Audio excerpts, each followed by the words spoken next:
I gotta say it now. Hold on. Then we'll do it live then. I can't wait to talk about Madam Web. The copy's good. Just read the copy, Andre. Have you seen the costumes for Madam Web? They are insanely good. Insane. It's insane how good they are. At looking shitty. At looking shitty.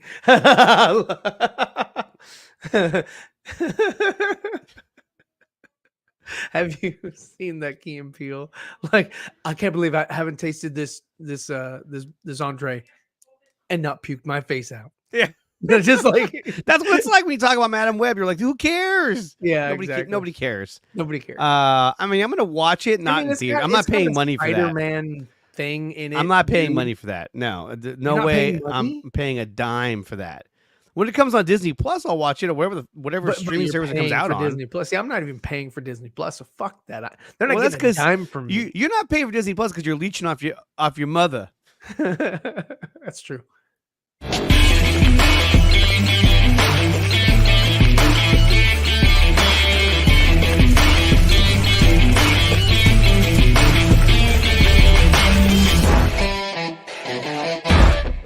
Boom! Bam! What up, everybody? Thank you for joining us on another 4Nerds. Yes, you have 2 nerds, but it doesn't fucking matter. It's the name of the show and not how many people are here.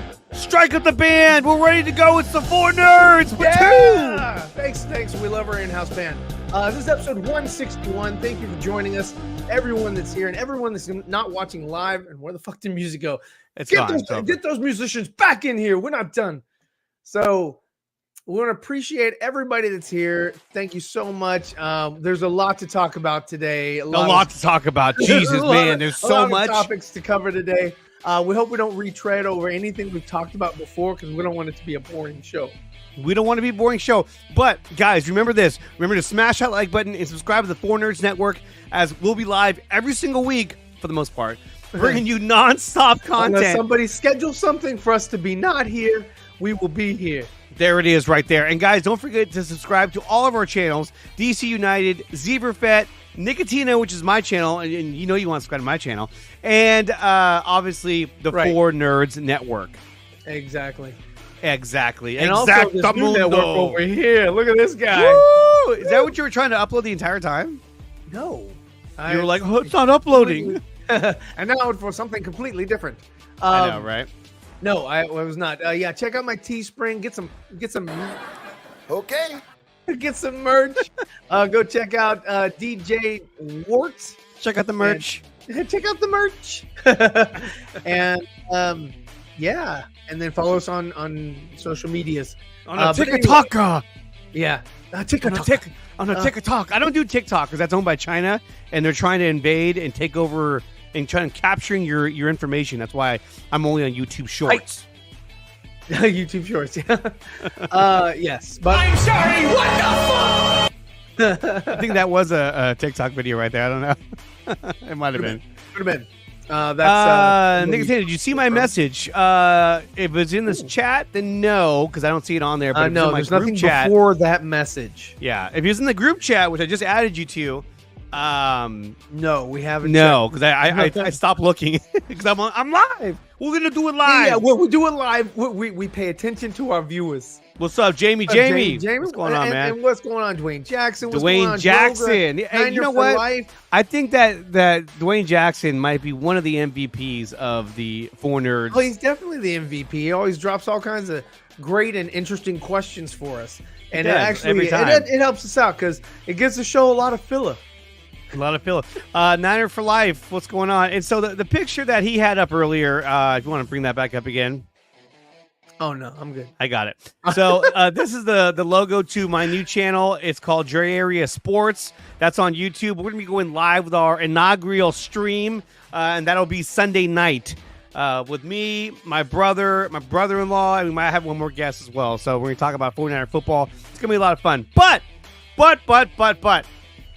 We're here to talk about some really cool topics, including Star Wars and the future of Star Wars and what we think about the announcements that were made regarding Star Wars in the past few days. We'll be talking about that. Future of Star Wars. Where's it headed? Where we're going? Where have we been? Where have we been? Oh, geez, that's a tough place to go.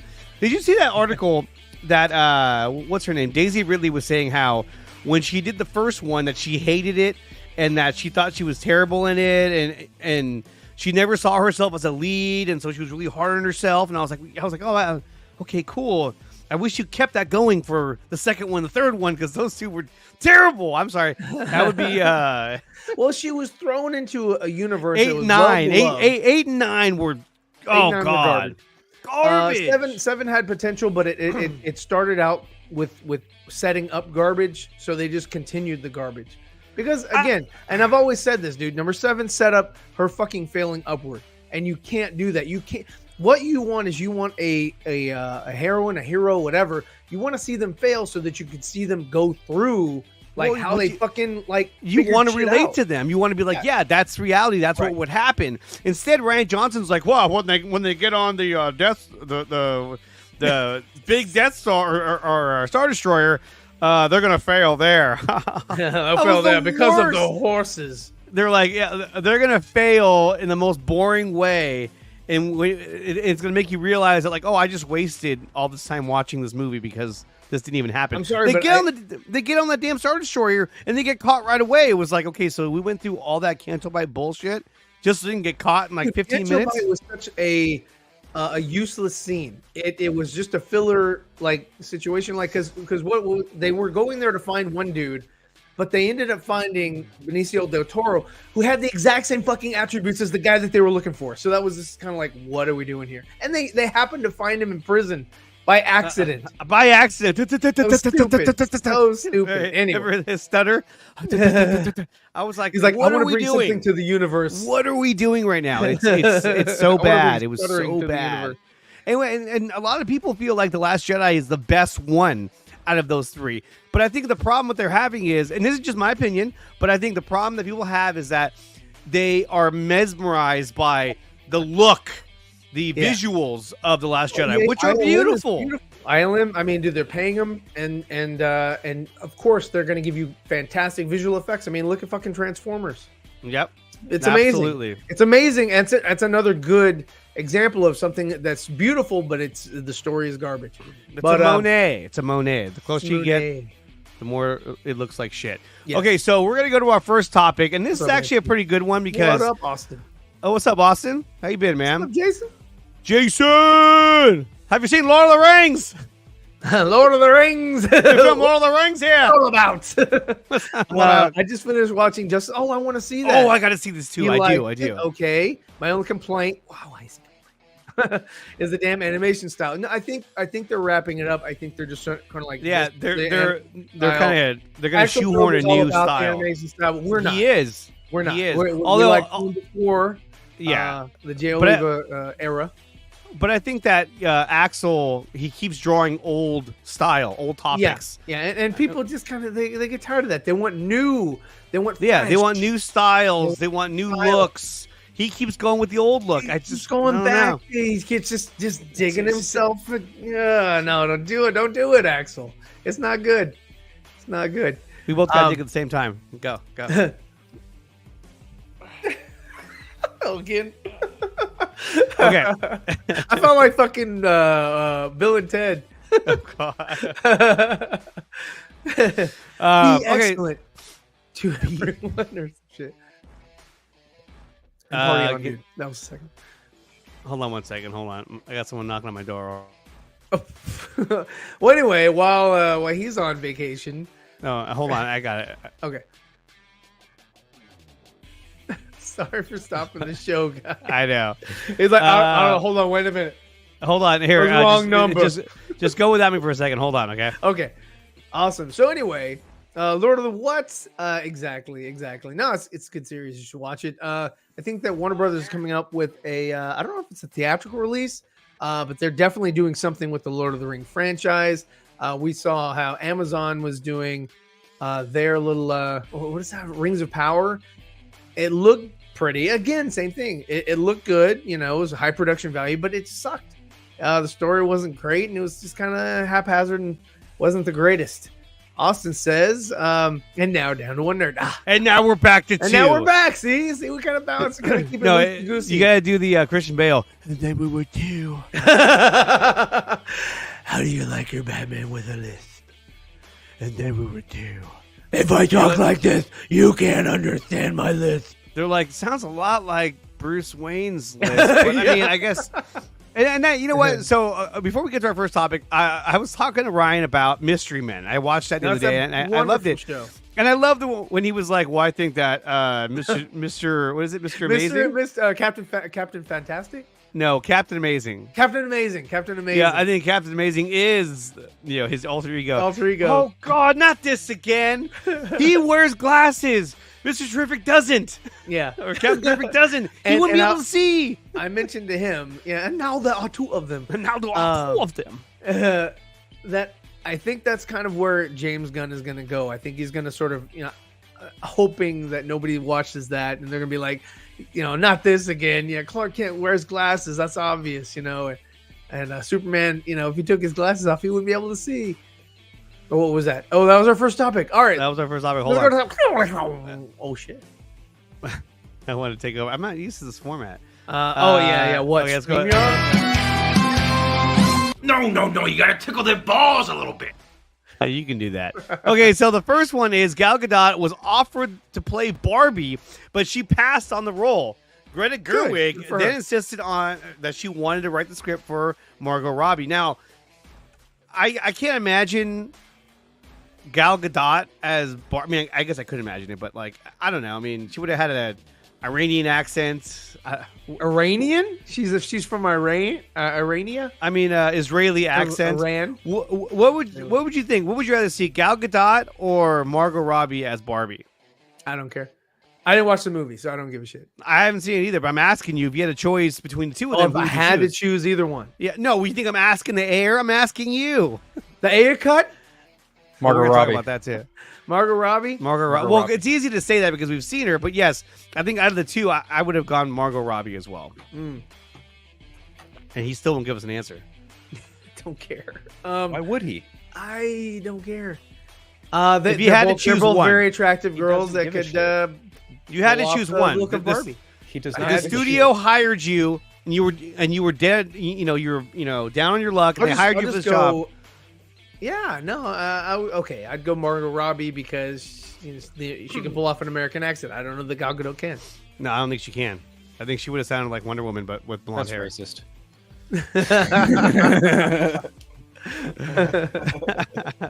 So I had to whip it out. I thought it was a little interesting because here you have, Margot Robbie who did a great job as Barbie and got all this acclaim and popularity, and originally they offered it to Gal Gadot. So I think that's kind of funny that as good as she did, she wasn't their first choice. Anything else, guys? No, not particularly. That's very interesting. This is where you fail, especially Ryan, because you just can't roll with the punches. You didn't switch anything. What the fuck?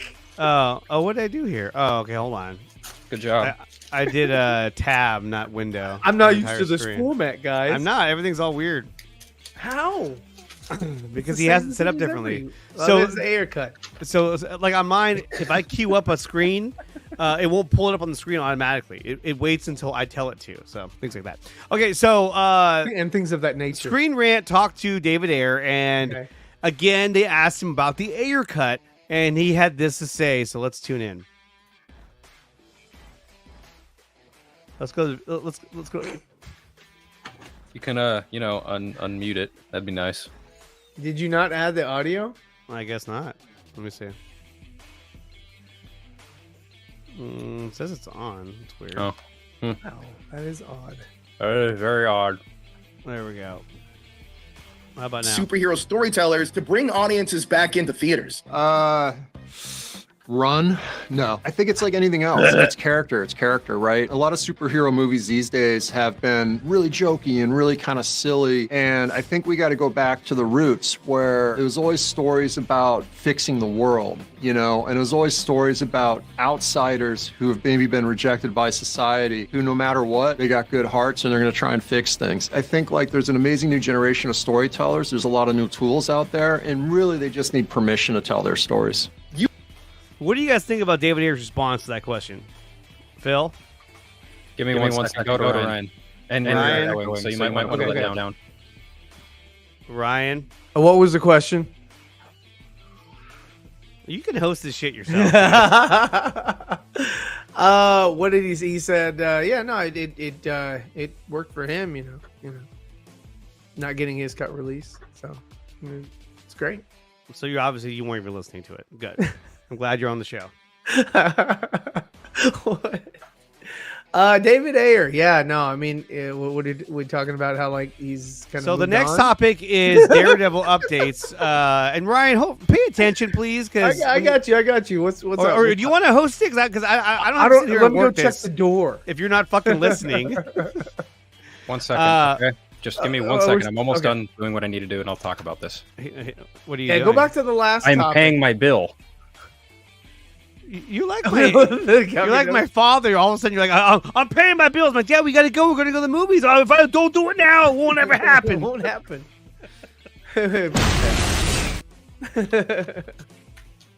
Like I just got home from the gym. Sorry. Oh, the real problem with gym. Recent superhero movies. Is David Ayer talking about superhero fatigue? What are we talking about here? 0E4.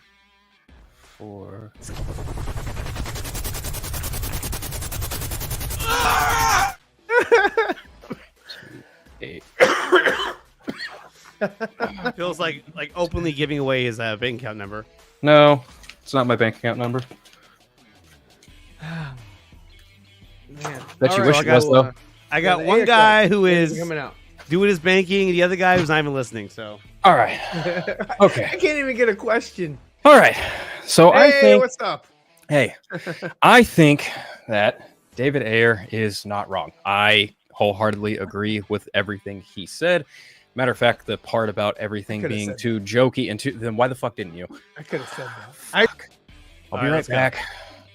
Oh, what the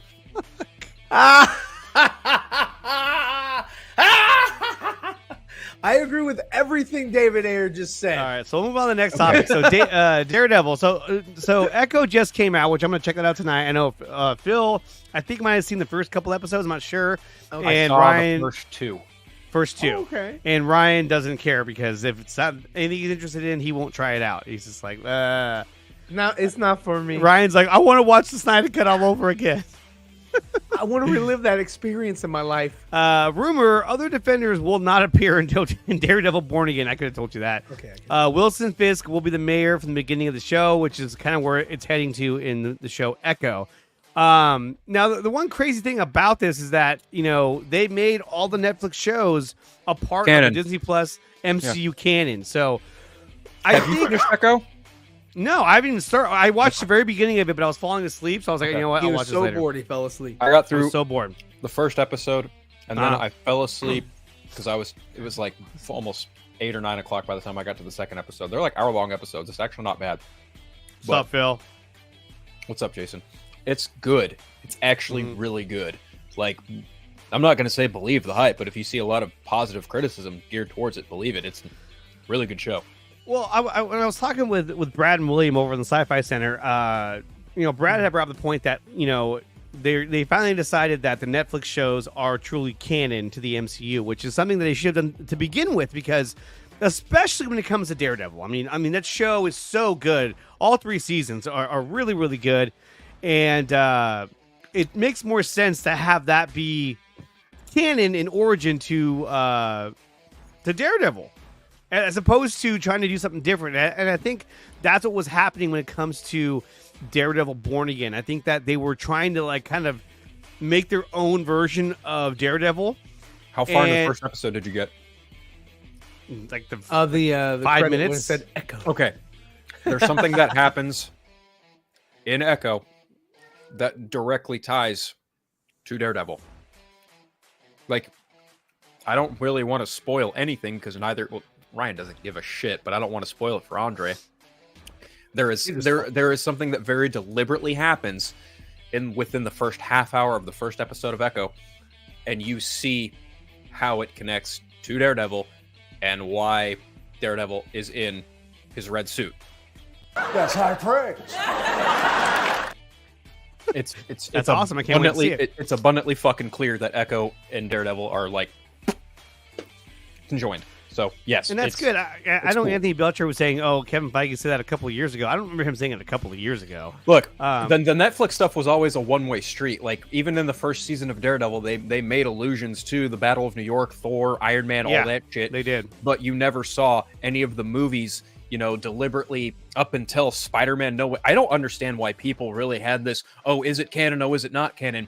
Spider-Man: No Way Home made Daredevil fucking canon because Charlie Cox reprises his role as Matt Murdock in that movie. Who is Matt Murdock in the grander universe? Fucking Daredevil. So what does that mean? To me, that would imply that Jessica Jones, Luke Cage, Iron Fist, and the Punisher are all heavily, if not outright, in the Marvel Cinematic Universe. So it's really this, oh, well, they didn't have this time. And it's like, no, that's dumb. You're being fucking just narrow-minded, blinders on with this shit, and you just don't want it to connect for contrarian's sake. No, it's 100% fucking connected. Yeah. The only reason they're coming out and being so open about it now is because Marvel Studios proper has the control over the television IP. They have control. It's not Marvel Entertainment. It's not Ike Perlmutter and Jeff Loeb. It's not those guys anymore that's handling anything on TV. It's all Marvel Studios now. So they have control of it. They may as well fucking use it. And real quick, we got Jason McKenzie as a new member of the channel.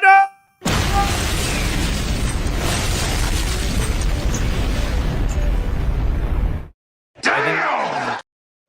Thanks for joining me. You just stood there. Ryan's just like, what's going on here? Is this a drop? what are we doing? Is he a new member? Am I on a show? Are we live? Is it mine? Is it mine? I said that 5 times. Okay, but yes, I agree. And plus, look, I mean, like I said, I think that Born Again was trying to kind of, do like one of those soft reboots where they were like, yeah, it's the same character, but a little different. And I think it wasn't working out. And I feel like Kevin Feige was like, no, hold on. Stop this shit. We got to just revamp this whole fucking thing, which I'm glad they did because based on the reports that were out there, if they were true or not, saying that, we weren't going to get Daredevil in his full suit being Daredevil until like episode 4 or episode 4. I was like, dude, are you kidding me? I thought that was a bad Blade's idea. not even the main character of his story until he's like the 4th main lead in his story, if we believe all that crap. Yeah, and that's if that's even true. If that's true, that's fucking terrible. That's dumb. You're dumb. That'd be so terrible if he was like the 2nd or 3rd lead. Like, it's Blade. The show's called Blade. He just pops in and out. Where does he go? It's like a switchblade. It's like a switchblade. Switchblade. We switched up Wesley Snipes for Mahershala Ali. Mahershala Ali, who basically was like, yo, I want to play Blade. Okay, we'll do it. And then they just like, do we have a writer? You want to see him play Blade? Watch Hunger Games Mockingjay Part 1 and 2. He's in that, and he's a stern, bad motherfucker. It's great. You are on this council, but we do not grant you the rank of master. Oh, that's nice. I didn't know what that one said. Oh, okay. I just saw Sam Jackson. I don't know what it says. Hold on. There was one up here. I was like, what the fuck is that? What the fuck is that? It is... I don't know. What is it? I don't want your money. I want Aquaman. No, it's this one. Shame on you! Ugly baby judges you! When did Dawson add that? I like how he used the free while Master. ago. Oh, he's been there for a while. He added that one for a while ago. No, I deleted it. It's gone. Okay, so we have some more headlines here, and the next one is actually one that I was a little bit shocked by. It is just over 2 decades after unleashing a zombie epidemic, modern classic 28 Days Later is getting a new sequel. 28 years later. It's going to be called 28... Actually, no, what is it going to be called? I think it's going to be called months later. 28. Well, I mean, you already had 28 days or months later. Weeks it was later. 28 days and 28 weeks. 28 months. Was it 28 months or weeks? 28 days was the first one, wasn't it? Or was it 28 hours? I forget. It was the first one was the best one. First one was 28 days. I think Okay. the second one was 28 weeks. And then it was 28 months. I want to say there was a third one. There might have But been. I don't know. They don't even like talk about that one, so maybe that one's not true canon. But 28 years later. yeah, see right here. The pair have talked publicly of the potential of sequels over the decades. 28 months later was the one title bounced around. 28 months later. So anyway, 28 something later will happen, and they're going to bring in Alex Garland, who I believe Danny Boyle and Alex Garland. I think one of them was in charge of Andor. And they're the ones who are going to be helming this project, the sequel to 28 Days Later. I guess the sequel to 28 Weeks Later, which Tony Gilroy was in charge of Andor. Yeah. And so, guys, are you excited to see another 28 Days movie featuring the zombies? Alex Garland did Ex Machina and Annihilation with Natalie Portman. Here, I'm going to grab something to drink. I'll be right back. I haven't Ryan, seen you're up. Oh, good. Okay, I guess I'll continue. Yeah. I haven't seen the first one in forever. I forgot. I know. I remember Cillian Murphy's in it. That's all I Yes. remember. But other than that, I need to He's in rewatch both it. of them, I guess. I think so. I don't know. I haven't. That's one franchise honest, that kind of like came and those went for me. And like Dawn of the Dead, the Zack Snyder one. I remember it, but I mean, it was sort of in that sort of timeline or time frame or whatever when they were when those kind of things were coming out, because it was kind of like they follow trends, and I guess trends back then was zombie movies that where they're doing things. And then you got the other one was like World War Z, and then you had the other one with Will Smith. It all kind of kicked off with Shaun of the Dead. Mm-hmm. Yeah. Kind of. But the 28 Days Later, I liked it because, I mean, he wakes up in the hospital, the whole city is a wreck, and there's nobody around. And then the first life he runs into is literally the zombies that are running around like, Rah! You just described the pilot to The Walking Dead. Pretty much, right? Right. It's roughly that same era. I mean, you got Right. Robert Orci or whatever his name is, Kirkman. Robert Kirkman. Yes. Yeah, Kirkman. Roberto Orci. He did Star Trek. Star Trek and Amazing Spider-Man 2. Yeah. So pretty But we cool. don't I mean, talk about him. yeah, we don't. He actually was supposed to direct the third Star Trek movie, and then he dropped out of it. Backed out, because- right? Yeah, And then 'cause they it got got too hard. Justin Lin, right? Justin Lin, yeah, which I thought he That's did a right. pretty good job for what it was. I actually thought it was good. Okay. Speaking Zombies of Star could Trek, run like fuck. Yes, they could. wasn't another Star Trek movie announced today? There was, and we're going to get to that a little bit later as well. Okay. Thanks for jumping topics. Well, we were Just on kidding. we were kind of on the topic of Star Yeah. Trek, and I was like, wait a minute, didn't a movie get announced today? Yeah, so a new movie did get announced. So Danny Boyle and Alex Garland are teaming up to do a sequel to 28 Days Later. 28 Weeks Later, I watched that. I didn't like it. I thought there was a third one, but maybe I'm wrong. No, but, this is the third one. But the second this will one, be the I third one. did not Okay. like. I thought it was really dumb, and it is what it is. But we're gonna move on to our next topic, which is, oops, where is it? There it is, Star Trek. Since you brought it up, so a new Star Trek film is in the works at Paramount. I wonder if Tom Cruise is a part of this. He's going to be I don't climbing think on the so. outside of the USS Enterprise. He's going to Let me in! I need to run. Toby need to run. Haynes on board to direct a Seth Graham-Smith penning the script. Variety has confirmed that's two really good names. Oh, that's the guy. So Toby Haynes from Andor Okay. is doing Star Trek. And Seth and- Grahame-Smith was the first scribe of the Flash film way back when, so this will be interesting.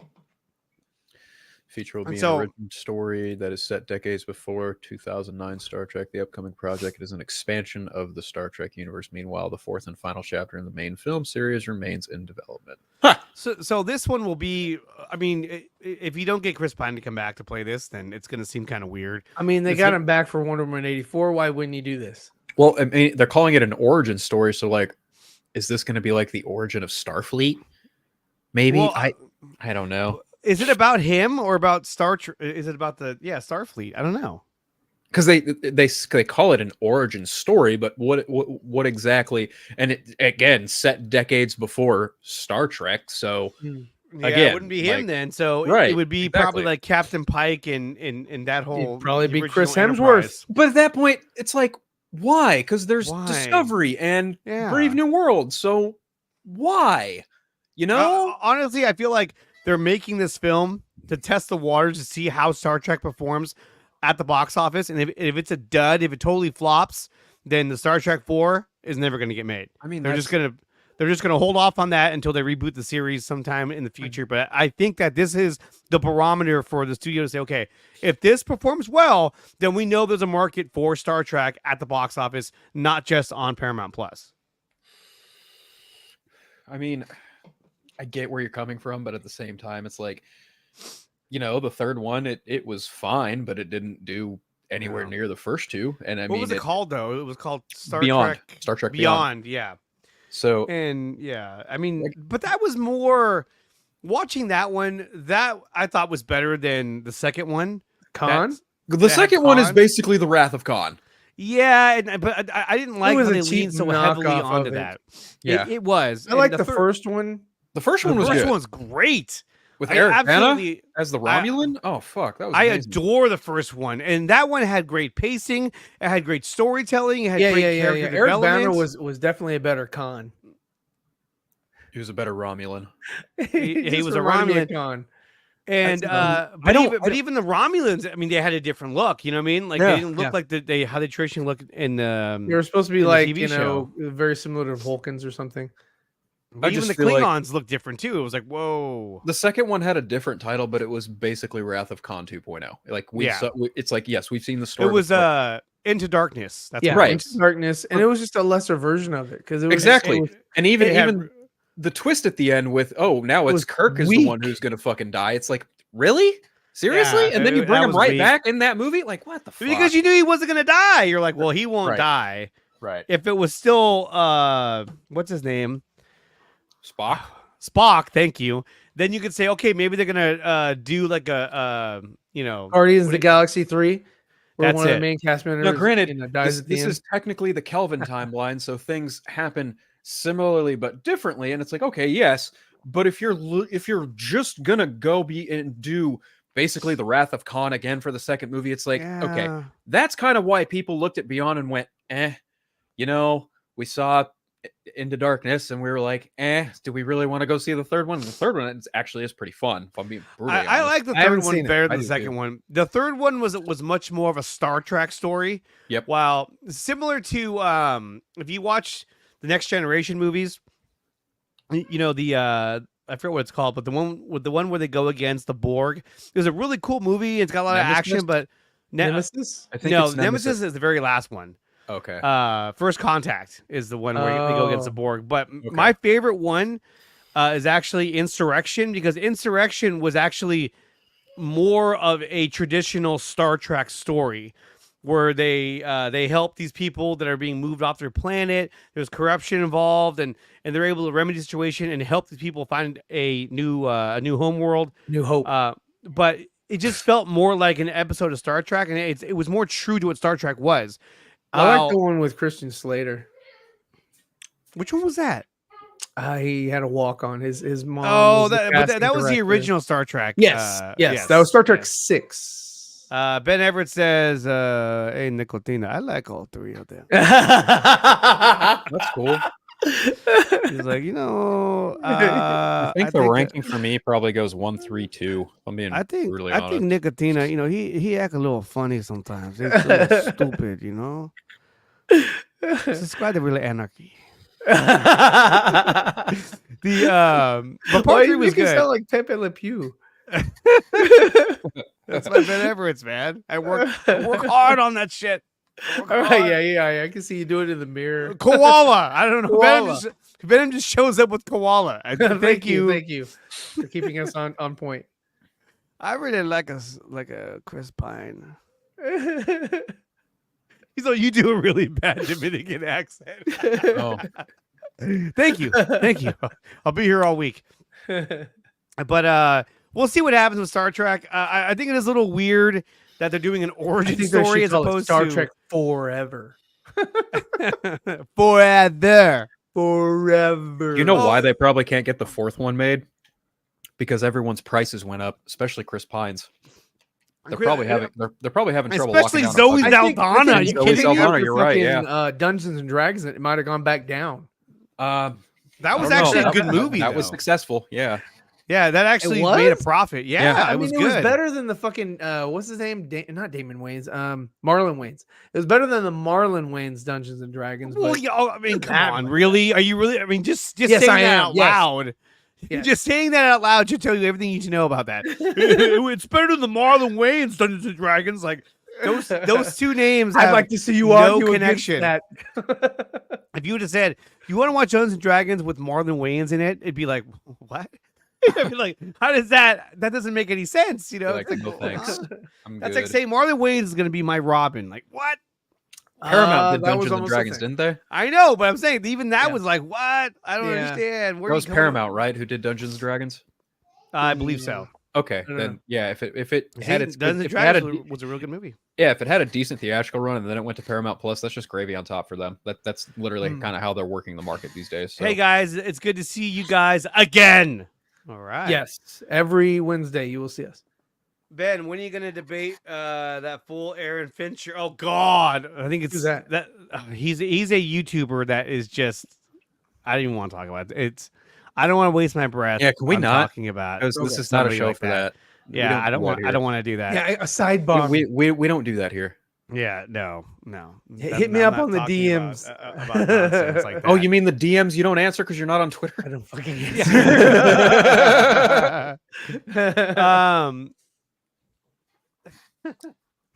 Anyway, but yeah, so that's cool. I mean, hey, it'll be. It's kind of like, I guess maybe Paramount looked.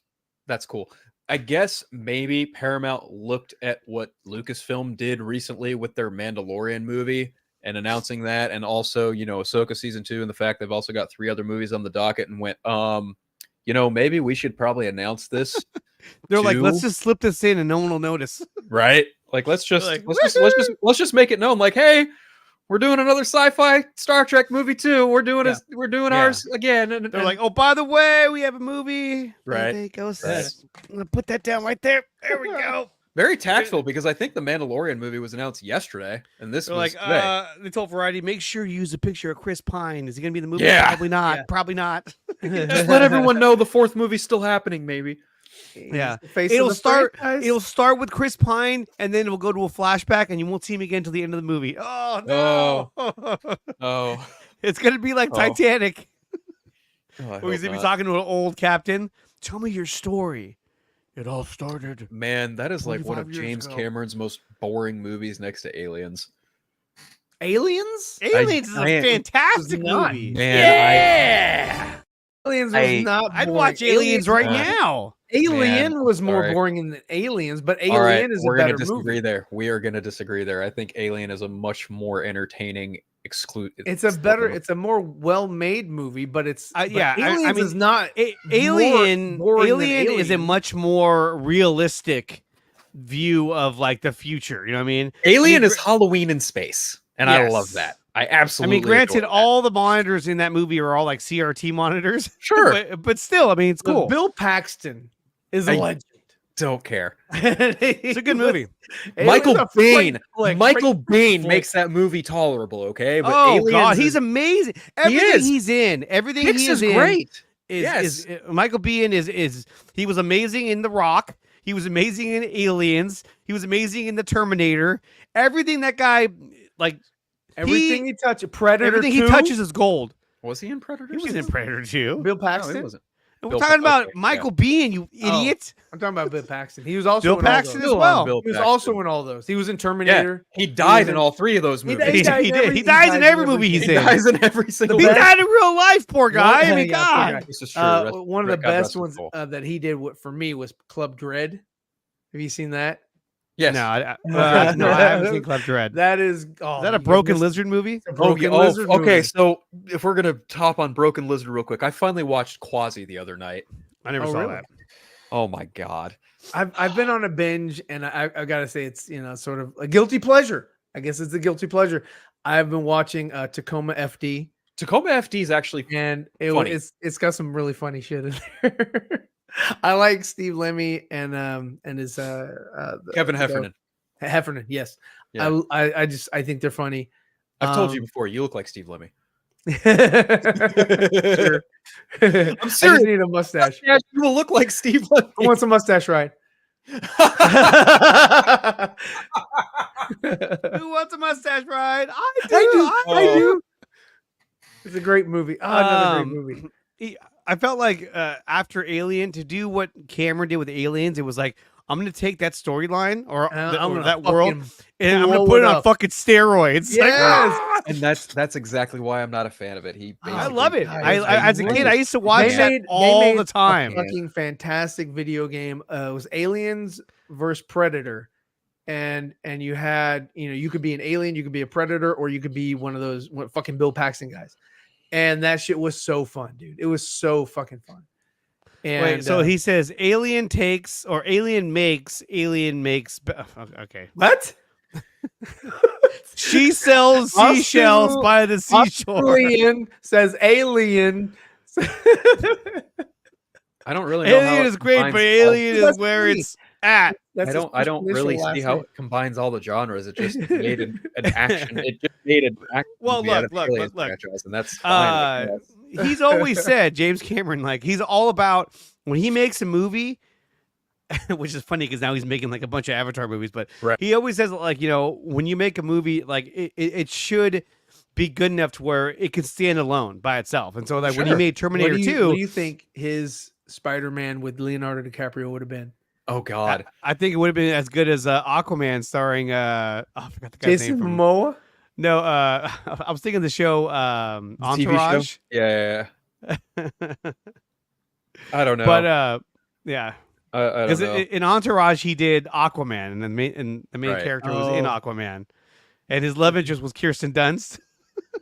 Oh fuck. But anyway, no, I don't know. I probably would have been really good. They probably would have been very popular as well. It's a James Cameron movie. I mean, you know how they like to market the shit out of those movies. I can't. I like True Lies. I like True Lies. Oh, True Lies great movie. But yeah, Titanic is boring as fuck. I like The Abyss. The Abyss is good. I haven't seen. I like the visuals in a long of fucking Titanic. time. I just don't like the Titanic movie. I just don't. If they called it the Olympia, would you have liked it then? No. I don't think What about so. the Royal Caribbean? I've been on the Royal Caribbean. It's very nice. He could have called that movie nice. Ship Hits Iceberg and I still wouldn't give a fuck. What were we talking about? True Lies, I think, is one of my favorites that he did. It was such a clever movie. I mean, good movie. The whole storyline. Tom Arnold. That was a Bill Paxton move. That's his character right there, but played by Tom. You're gonna shoot me. You're gonna shoot me. He's like, oh God, I'm peeing. But that whole storyline where he's about the wife and they're and like it's such a subplot of the movie, but it's so good that it doesn't take away from the overall story. It just I like when they kept dropping shit in the room. Or like when they're in the helicopter and they're like, fire your AMRAAMs at the cars. He's like, copy that. Won't the missile set off the nukes? No, you're all clear. And they look at each other and they go, they have no idea. They're like, what? But no, it was, and that was in that movie. They actually had fighter jets shoot missiles at a bridge and blow it up. Yeah. Like they did that. I was like, wow. Well, I would assume that it was already ready for demo. Well, no, it was a set. They built a section of it. They built a set. Oh, wow. Yeah. Usually they go find, they like for buildings falling down and shit. They just find, the people that are going to implode and whatever. But like, it was a great mix of action, drama, and comedy all together. I mean, like the jets blow up the overpass or that freeway, and then the guys are like, ah! And the car stops. It's hanging off. It's like, yeah! And then the bird lands on the hood. And they fall. But no, that's just a great movie. I can watch that any night. True Lies is so good. And in fact, they were going to make a part 2 of that movie, but they were. That's right. But at one point, they asked James Cameron. He said, "Well, at a certain point, what is it? Middle Eastern terrorists weren't really a funny thing anymore." So he decided, go to Can't really move to the Russians. That's what Indiana Jones did. Yeah, like, go to the Russians. Okay, go back to the Germans. Honest to God, true. That's not working. I hope when he's done with Avatar, I think the rights to Terminator are supposed to like revert back to him soon. I Well, think. they kind of already did. He was a huge part of that last movie. He was a and it huge was part of horrible. the last one, but it was horrible. shit. Okay, Look, Dark Fate. Dark Fate. You could literally watch, like, if you watch that movie, you're literally seeing the clash of Tim Miller's creative influence and James Cameron's creative influence just clashing throughout the entirety of that fucking movie. Yeah, it's on not screen. good. They both terminated that movie. Yes, they did. And but then, I really hope he like reboots it with a more AI centric type of plot. Hopefully, And then I think it'd be There more was, like like, the Matrix. There was Terminator Genesis, which I was like, what is this? oh man, that With one's Jai a rough Courtney. watch. I was like, why is That's Jai such a Courtney hard here? watch, Yeah. dude. That one is such a hard watch. Amelia Clark. I was like, I don't, okay. And then there was the other guy, and then like the future. The one thing I did like about it was the guy that they got to play the T-1000. I thought he did a great job. the Asian guy. Yeah, as to play what's his face? I forget the other guy, the actor's name. Here's the problem, though. Here's the problem. Robert- Every other Terminator, no matter what it is, be it Sarah Connor Chronicles, be it Terminator 3, be it Salvation, be it Genesis, anyone playing a Terminator has always just tried to copy what Robert Patrick did in Terminator 2. Yes, Robert Patrick. That's his name. Yes. That No, I is the completely big agree. flaw. And the problem that they encounter is that the sequels and everything succeeding that always had to be like a better version of the Terminator, you know? And they failed nearly every single time. Yes. I'm like, you keep getting better, but you keep failing against fucking Arnold Schwarzenegger's T-800. Like every time. And even as he gets fucking old as shit and has gray hair, you still lose to that old ass robot. Honestly, Like, I fuck? think the best one after those two is probably Garrett Dillahunt in Sarah Connor Chronicles. I mean, yeah, he's kind of doing a blend of Robert Patrick and Arnold a little bit, but even still, like, he's got that look to him where if you look at this guy and he's like coming at you with an Uzi, it's like, all right, I'm gonna get the fuck out of here. Yeah, Mhm. But I thought he was good in that movie. Well, because he has that very blank It's a TV show. expression. But yeah, The TV show. He has that blank but kind of menacing, like, face, and so it plays off well as like a lifeless, enemy. Yeah, but yeah, you need an actor who can do lifeless well, and I think Robert Patrick, Arnold, and to a lesser extent Garrett Dillahunt can do that. Yeah, this is a definite. They agree. definitely got, I agree. you know, what they had in the original Terminator was it wasn't just Arnold Schwarzenegger. They had Right. another Terminator, which was another big dude. And they should have kept that. They should have, like, okay, we just need to hire people that have, this physique, muscles. this muscles, the same height, just that the endoskeleton would be or live in or have it in or whatever. And yeah, for Terminator 2, it kind of worked. It was like, okay, yeah, but after that, it was like Arnold, his face was just stuck to the franchise. Yeah, And I would have preferred that, he would have changed franchises, like maybe gone and fucking Predator and continued Dutch instead of fucking, being the face of Terminator. Right. So I think that would have been better. I think, because they tried to get him back for like that role or whatever, and just it was unsuccessful. That's why you had Predator 2 happen in fucking the future of LA with fucking Astro vans as cop cars and shit. And Bill Paxton. Astro van. It was stupid. I was like, Astro vans, really? It was almost as dumb as like the same thing with like the RoboCops. Because they tried to also, give you like a futuristic Detroit, police car, and it was just, I think it was another fucking Astro van. But yeah, I think that Arnold just kind of like going Terminator versus Predator. I think, yes.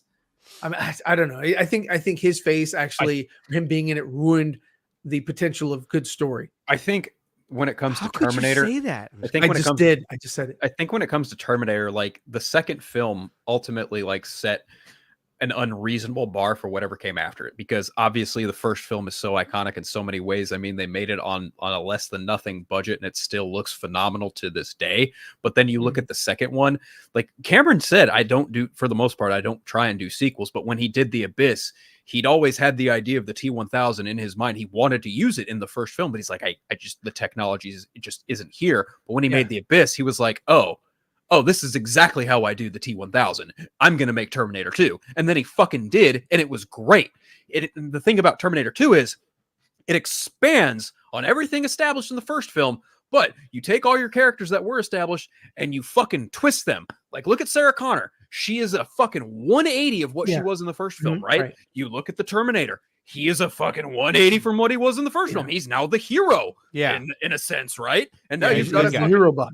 Exactly. And now you've got Robert Patrick in the form of the new antagonist, and it's even more lethal than Arnold was in certain respects. And then you've got John Connor, who in a sense is the heart and the fucking character that we watched the movie with and throughout the entirety of the movie. And then what they did was they took the exact same thing and they didn't do anything new with it. They tried to give you the same formula, but the formula was weak and weaker every time successive. Every time. And until the point where they were like, let's make John Connor a Terminator. You know, what do you think? I know, we haven't done that yet. You think that'd be a good idea? Okay, let's.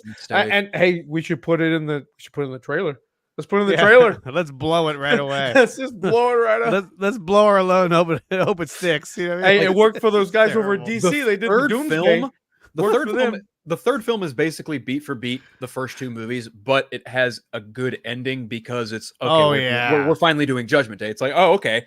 Yeah, now we can fucking move forward. And then Salvation was like, yeah, we're moving forward, but we're just going to rehash a lot of the same beats that you've all seen before. Yeah. And Salvation had a chance to be a really good movie. Good. I agree. Salvation could have been so good, and they just fucked that up. I like the what was it, T600s?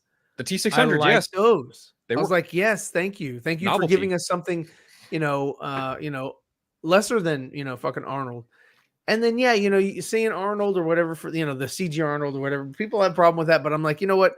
I will forego all that just to say, okay, cool. Let's just see where this goes. There are a lot of things that happen in Salvation where I kind of shrug and I give it a pass because it's like, you got the closest to the next movie that I've been wanting to see. Yes. And absolutely. for that, I can forgive you, even though that movie was a colossal failure at the box office, which is a shame. It's the fact, like, the moment he got stabbed and then they had to get him out of it, that's when it was like, okay, this is stupid. Like, that should never even happen. They should have blew up the facility and then led to the next one. The scar made sense. The scar made sense. Because in 2, you see older John Connor and he has the scar. And I'm like, okay, yeah, that makes sense. I was surprised they did, like when they did that with the hand, I was like, oh, that's because he has the scar. Like, it was perfect. But everything the whole else, heart thing was ridiculous. The heart thing was ridiculous. The one thing that they sort of they edited out of the movie that I know was originally in the movie was a couple of things. The T600, because in Terminator 1, he says that the T600s were easier to spot because they had rubber skin. Right. And so they had a rubber skin version of that was supposed to be in the movie. But apparently after they shot it, they didn't like how it looked. So they went back and they did a CGI of, remember the Terminator that had the Gatling gun attached to it? Yes. Yeah. They CGI'd the face of that to make it look more menacing and, scarier. But originally it was it had rubber skin. Yeah. But it looked kind of corny, but I liked it because I was like, yeah, that's canon. Like they mentioned that. The other thing too was that at the end when he frees John Connor, John Connor, there was these machines that are there, and those machines, they kind of look like MRI machines, but what those machines were supposed to do was they were the machines that took the flesh off the humans so that they can use it on the Terminators. Because in the first one, they talked about how Skynet was harvesting flesh for the machines. And so that was one of the aspects that they were going to cover in that movie that they ended up pivoting away from, probably to cut down the time of the movie. But I think that because that would have added another layer of, oh, hey, look, yeah, that would have been cool. That would have been really dope. Because all the people that were captured, it didn't talk about what they were doing with them. It just said, they're all captured. And then it was kind of like, what are we doing? And then the Terminator's like there, it's kind of like, but the idea was that they were capturing people because they were harvesting their flesh to put on the T-800s. And here comes, this is a surprise. Well, you're gonna scare him. Here comes our co-host, Mr. Dawson Wiedrich. What's up, man? Dodson, we've got Dodson here. See, nobody cares. Oh, it's the greatest one. It's the greatest surprise. What is up? Yeah, dinner wrapped up early tonight. I was like, nice. where'd you guys go to, like Taco Bell? Or? They went through the drive-thru. No, hey, it's good to see you guys. We ate at a friend's house, and they have 3 young kids, and they needed to put them to bed. So, Oh, okay. Oh, good, good. Yeah. Okay. Just and in you're like, time. yeah, I got to get home too. I'm gonna go to bed. no, it was So I gotta get now tucked in that he's myself. here, let's move on to our next topic, which is about the DCU. Here it is, you guys. So the casting list, supposedly, or the people that screen tested for Supergirl have been released. I'm sure James Gunn is going to debunk this, but this comes via Deadline, so that's a more of a reputable source. It is a reputable source. Miley, Somewhat reputable source. Alcock, Emily Whoa, Jones, Whoa. and Meg Donnelly will screen test for the role of Supergirl. Now, Miley Alcock was the girl from House of the Dragon. Right. There's this girl. I believe she's the one who does the voice for Supergirl in the animated films. Oh, that's not. And I then can there's see this that. girl who she looks pretty hot. I'm not sure what she's in. And then there is Supergirl right there. This looks like a model. She So does. guys, out of all Grab. three, out of all three of these, because that's a comic book character, that's a drawing. Which one Fourth. are you more excited for when it comes to Supergirl in the casting? If I'm being brutally honest, the only one I'm superbly familiar with is probably Millie Alcock. I think Miley, yeah. whatever. Yeah, either one. Let's get the first name right. I think Tomato. I think Alcock. she would do a solid job. And if Meg Donnelly voices Kara in the Tomorrowverse, I mean, cool, I guess. I just watched Crisis on Infinite Earths Part 1. And that's all I'm going to say about that. Oh, you know what people are gonna say is like, well, James Gunn did say whoever's voicing him, on the small screen is gonna be our voice. I Yeah, was but gonna he- bring he- that exact point up. Here's the thing, though. I got it. He also just said that Crisis has no bearing whatsoever on his DCU. So That's true. that too. True. But then again, he's also Damn it! There goes Jensen. He's a liar. But look, I think that statement in itself, I think that he made, he said what he said about, we want them to voice in live, be in live action, in animation, all that. Yeah. I think that's more of a pipe dream. I think he's realizing that's probably a little too hard to do. But, I think once you get the characters cast, then you can start, It approaching just those opens projects. up, a whole new bag of worms. Can of worms. Well, I mean, if he gets them to voice the character in animation and also do the live action rendition, you have to imagine it's probably in their contract that they would have to sign on for something like that. So Now she may do a good voice of Kara, but I mean, how did she portray the character in live action? I mean, that's Exactly. drastically Yeah, because I've different. never seen her in any like live action thing at all. I don't know if she's ever done anything. and then the last one I know nothing about. Yeah, Me I mean, I know her from House of the Dragon. I Dragon, think she's really yeah. good. I'd be on board with I'm Yeah, gonna call her she's Miley. She's very British. She's young Rhaenyra. Rhaenyra? Yeah. She's young Rhaenyra. Rhaenyra. There we Yeah. go. Yeah. So Okay. I mean, stand her next to David Cornsweet, right? She can Well, act. she's very short. Exactly. Ooh. And Supergirl and Superman have a very big height difference. So Yeah, true. she's got that going for her. Can I see her in a Supergirl outfit? Yeah. Can I see her wielding a sword? Oh, 100%. So, I mean, it makes sense. Look at Axel coming in. She's with She's the Australian. knowledge. Well, She's then speak Australian. Want to land down under, mate. I went Yeah, I went to the university with her. I don't know. If uni. obviously if they're casting for Supergirl in this movie, then evidently it's going to probably lead in some fashion into Woman of Tomorrow. Yeah. That girl right Yes. there. She's a national treasure.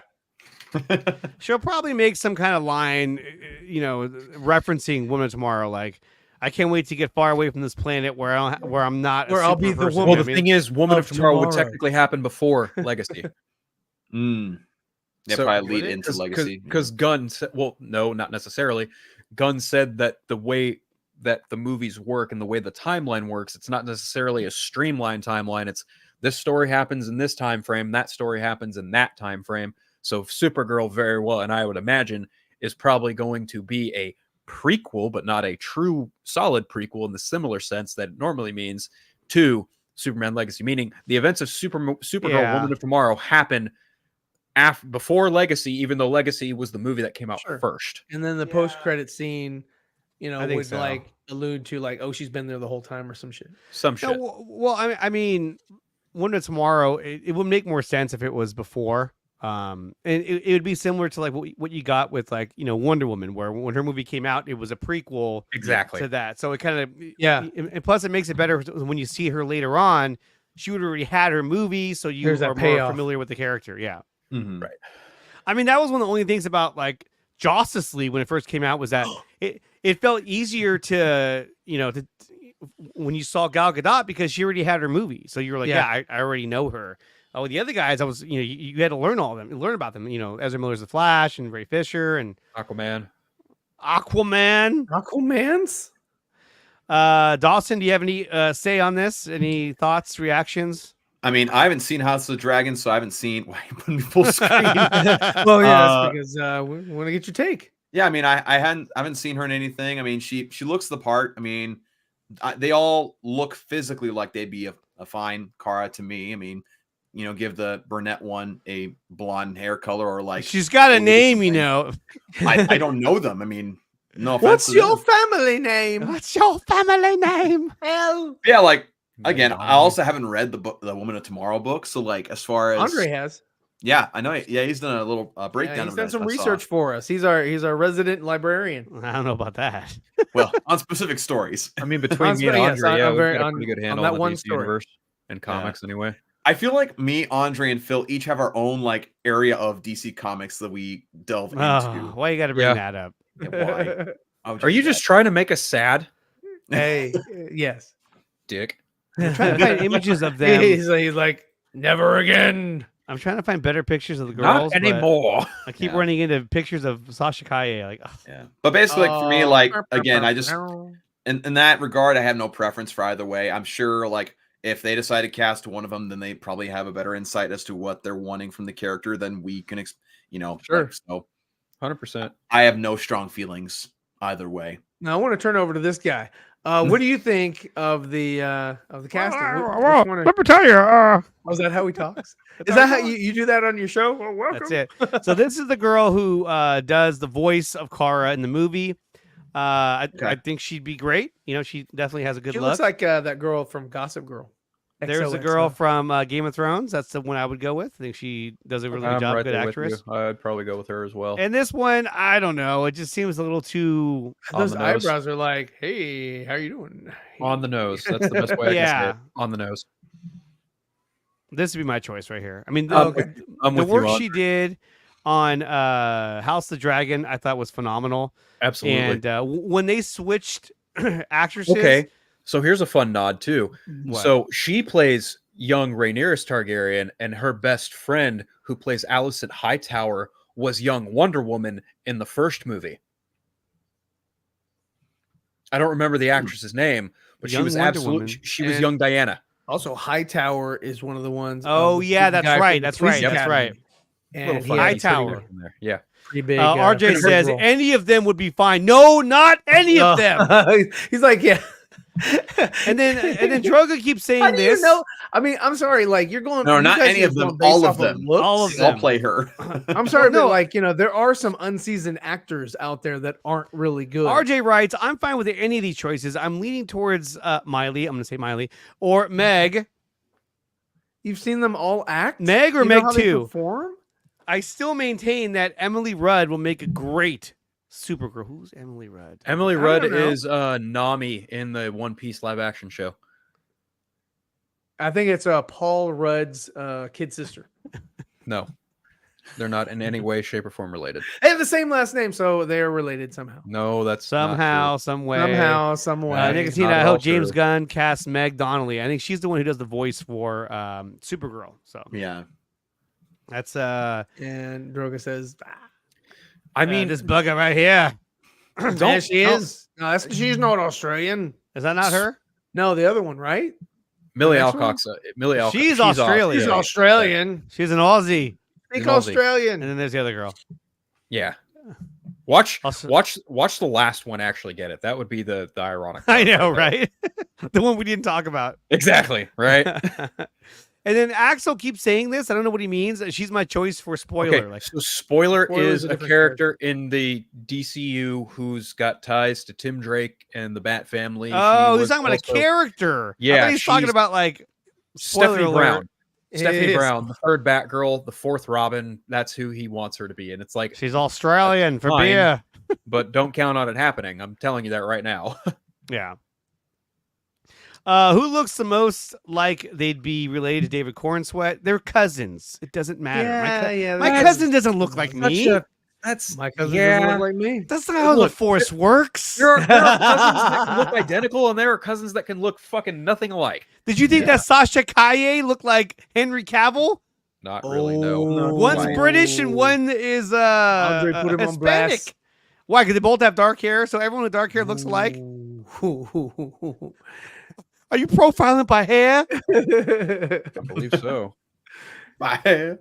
My hair. Oh man. I hope they sell Supergirl to Netflix. Oh. Oh fuck! Not this shit again.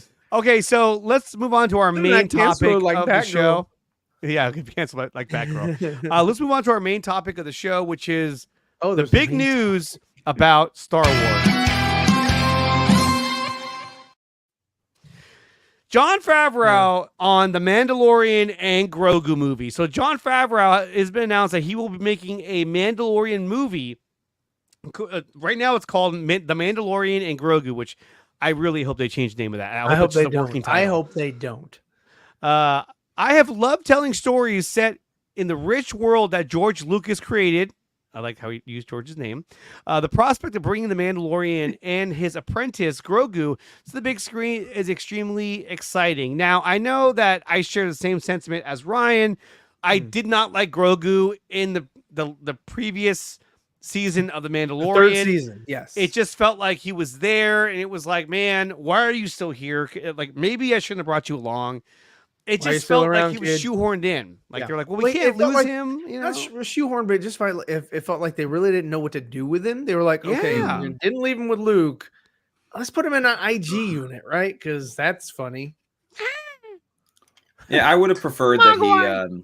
I prefer that he had stayed with Luke. I mean, I didn't hate what they did with season 3, but like I'm also sitting there like, why not just leave him with Luke and let that story kind of be fulfilled? It was a satisfying conclusion to that arc between them, you know. And then you have to go and add more to it. I don't know. It's just Grogu felt strange. like he had a good arc in the second season. Are you kidding Oh. me? Like, if you watch season 3 and you were like, yeah, Grogu fits right into the season, then Then you just like watching. I'm just gonna Shiny keep my Nichols humble go opinion to by on your myself. screen. I'm gonna keep And- my and humble look, opinion to I myself. liked the season. I thought it was cool, but season was not but great. I felt like his presence in the season. I know it that just Phil felt loves awkward. seeing Mandalore and all that. I love That was Mandalorian. great. Yeah, that was great. Seeing Mandalore and doing all that, like that was badass. I loved it. But there were aspects of it that I did not like when they're riding on that sand boat or whatever, and they're like, "What's that big motion over there? Oh, it's a monster!" And all of a sudden they're like right next to it. I'm like, well, when you saw that in the distance, wouldn't you have stopped? Like, whoa, slow down. They just kept going at it, like, ah! All the charts say we must go toward the monster. This is the way. This is the way. you cannot steer or deviate. This is They're the like, way. which way? That way. We I have can, to I go. can understand the frustration with where Grogu's story went in season 3, because in essence, you kind of have to watch the Book of Boba Fett to see what the fuck happened between seasons 2 and 3 of Mando. Yeah. I absolutely understand that, but I'm still not mad. Okay. you know? I agree with RG on this one though. The Mandalorian season 3 was the Yes. weakest season. I agree. The Lizzo and Jack Black Yes. episode was truly awful. Why was Doc you know, Brown there? you We should- don't know. Oh yeah, Doc Brown was there. I was like, Well, wait, I don't thought know. You retired. There was a red button. I wanted to press it. I have this red button here, and they will all turn against you, not me. It was like, oh, I what's sent you happening? on a mission. Why are you back? Great Scott! Yeah, exactly. Oh wait, wrong franchise. What's up, But it Antonio? was Make like- sure it you was tune like into throwing- Dre Era Sports on Sunday. Yes. But throwing yeah, like it's Jack just Black and Christopher Lloyd and the Lizzo lady all in one episode that was just a filler episode, which was boring as shit. It was just like, come on, dude. I'm so, for me personally, I'm tired of filler episodes in these series. Like, can't you come up with you can't with some talk better about writing? Phil that way. Filler. Here's my thing too: is that, and I think that now that Dave Filoni is more of here he goes. in charge CCO, position. Chief Creative Officer. like now that he has more authority, I think we're going to get more of this shit more planned out. Because look, if Jon Favreau and them knew that they were going to make a Mandalorian and Grogu movie, then I don't think he ever would have left Luke Skywalker. Because bringing him back in the movie after being with Luke Skywalker all through season 3 and you hadn't seen him yet, that would have been a bigger payoff than having him with him the entire time in the Naboo speeder. Hold that thought. I wish Filoni wasn't involved. Okay. Get out. What? Get out. Just get out. He's just Get out. We're not. No, we don't entertain that. We're not even talk. playing a drop for you. I know Andre's looking for. We're not playing that drop. No, we're not because it's yeah. I'll play one. Here you go. No, it's just dumb. There we go. But no, I think Filoni involved is the right choice to make. Everything he's done so far has been great. I thought Ahsoka was really good too. I think it's interesting that this movie got fast tracked even before, because we know Filoni's also doing a movie too that allegedly wraps all this up. But now we also know that Ahsoka's getting a second season. So it's like, oh no, we're really just, they're taking their time with how they want to, tell the story and wrap it up. And I'm like, I'm fine with that. I'm fucking totally cool with that. Well, More Star Wars is never a bad thing. Well, I think that when you look at, the prospects of, okay, so if we're going to make another movie, right? You got the Rey movie, which we'll talk about that in a sec. You got the Mandalorian movie, and then you got the whole Ahsoka story, right? Right. I think when they look at it, they say, okay, which one is going to do well at the box office? Yeah. I think it's easier to say, let's start with the Mandalorian movie. Everyone fucking loves this show. Mm-hmm. I mean, guys, girls, moms, dads, they all love this show. Right. It's a safe bet to go with it. Which is the Mogwai of the series. Exactly. Think about how many Grogu toys they're going to sell at Disneyland after this film comes out. But then you got the Rey movie. So now you're jumping way ahead. So they really got to plan this out. Years. No, not even 25 years. By about maybe 35 years, give or take. Well, no, because Mandalorian season 1 picks up 5 years after Return of the Jedi. And then by the time season 3 happens, they're about 7 or 8 years after Return of the Jedi, and then Force Awakens happens about 20-ish years later after that, and then Rise of Skywalker takes place 1 year after the events of The Last Jedi, which takes place immediately after The Force Awakens. So the Rey movie has to happen at least 30, 35-ish years after whatever time frame this movie might take place in. And also, they're also ramping up season 4 as well. So will this movie come before or after season 4? My guess is after season 4. Of the Mandalorian? Yeah. I think Mandalorian. They announced that too? They did way back then, didn't they? Yeah, they did. They've said for a while that they're ramping up. They couldn't do it earlier because of the strikes. So to me, it really feels like they might even shoot it back to back. I have no idea. Unless they turn season 4 into the movie and just make the movie. I don't know. I have no idea. But honestly, if they do both, I mean, it worked for Obi-Wan, right? Oh fuck! He had to go. He had to bring that up. Had to bring it up, didn't you? But look, it wouldn't surprise me if they just fast tracked the Mandalorian season 4 and made it into a movie and cut out all the filler and cut out all the the princess in the castle and the whole I will help you, but first you must take down these bounty hunters. Like, okay, that's exactly what they did. They must have a hell of a good idea for a single fucking 2-hour movie to use Mandalorian and Grogu in, though.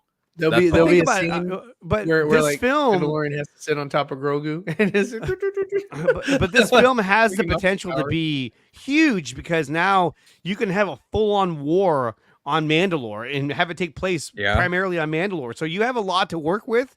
And so I'm excited for the prospects of it, but I'm still not sold on the idea that Grogu is an apprentice to be a Mandalorian. I'm just not. Maybe it'll grow on me, but I just feel like it's so forced, and it just kind of feels like how could you make this little guy be a Mandalorian? I mean, I guess anything's possible, but still, I mean, I've never been a big fan of the idea. Do you guys like the idea? He's going to be the personal bounty hunter to Babu Freak. Yeah. I liked how he was in the Mandalorian. That was good. That was funny. Well, they're trying to tie in, I know, but I know that's what you really liked about it. It was a good tie-in, though. I was like, oh, cool. I like this. Okay, that's cool. but still. So we got the Mandalorian movie. Now let's talk a little more about the Rey movie. Now we know that they hired a director for the Rey movie. I forgot her name. Let me look it up right now. And she made some controversial comments saying, what was it? Let me see. I didn't even read the full article or the interview, whatever, where she said these alleged comments and shit. It's like, I don't care. If fanboys want to have a fucking hiss fit and cry foul over it, that's their fucking business. I just don't give a shit. I think the problem is that she said that for the controversy because she knew that it would get more legs if she sort of like awoke the, I don't say fandom menace. Yes, if she woke those people up and just like, hey, rattled their cage a little bit, she just wouldn't say something that would be Charmaine. There we go. But here's the thing though, is that to lead off with that, to say it's about time a female got to decide the next direction or whatever of the Star Wars universe. Correct, the next Star Wars movie. No, but Kathleen Kennedy. Let me find the comment first before we couldn't. I just felt like that's not the best way to start off. Like, put your best foot forward, represent the story in the best possible way. But that's how you lead off with is that statement, and that's the one that everyone ran with. When they talked to Dave or to Jon Favreau, he says, my goal is to create the best possible story for the Star Wars universe. And to me, that's what's most important. I don't care if it's a man, a woman, what race you are. As long as it's a great story and it makes sense, then I'm a fan. But to lead off with that comment, to me, it didn't make any sense. It was just kind of like, why are we starting there? Controversy for controversy, man. It's just, it's lame. It's lame. It's lame. It's like there was something else I saw. Maybe it's her. I don't know if it's her or not, but she was just like, yeah, I do things to sort of stir up the these people or whatever. If I want to make you uncomfortable or some shit like that, I'm like, dude, that should not be anybody's fucking main goal. Like you said, it should be story first. Like, the story should drive it. If there's something in there that is kind of there and makes people feel uncomfortable, then oh well. But I mean, as long as the story's strong, who cares? She says right here, it says, Abid Chinoy has become the subject of debate within Star Wars fandom due to claims that her goal of the new Jedi Order is to make men uncomfortable. In fact, Charmin Abid Chinoy didn't say new Jedi Order would make men uncomfortable. The quote is 8 years old. It was not about Star Wars, and it was a joke. In the interview with CNN, she said something very different. She said, I'm very thrilled about a project because I think what we are about to create is something very special. Okay, whatever. In relation to gender, she said, it's so important to have male champions in your life. Okay, so I guess that's what she said. But either way, I just want them to focus on the storyline, not on any kind of like woke agenda or anything that has to do with politics in identity politics. I just want a good story, and that's what I want. I think we can all agree that a story is the most important thing. Ryan? Nobody? Okay. Yeah, I think stories should be prevalent. I said this before, but I'll say it again. And that, of course, was not the case for the sequel trilogy. Didn't have a good story. But Mandalorian season 1 and 2 had a pretty good, decent story. I think it did. I think it was more well thought out. Yes, they did borrow from Boba Fett. Yes, that's the reason why Boba Fett's series was shit, because they took a lot of the really good stuff out of Boba Fett and gave it to Din Djarin. But they still wanted to make the Boba Fett show because you had Tamora Morrison, and they wanted to kind of showcase him a little bit and whatever. And good on them. But I mean, they've made some good stuff. Like, I think that fucking what is it? Andor. I think Andor was a good story. Andor was great. I loved it. It might not be everybody's cup of tea, but it was a good story. I can't disagree.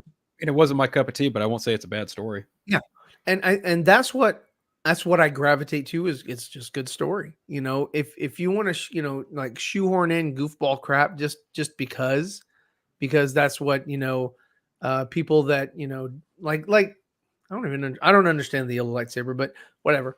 But the old lady that fucking shows up in a desert out of fucking nowhere and wants to know this bitch's last fucking name. Who gives a shit? That was dumb. That was just poor writing. And if anybody fucking disagrees with that, you just don't know, you can't identify, like good storytelling and how to fucking, work yourself into situations.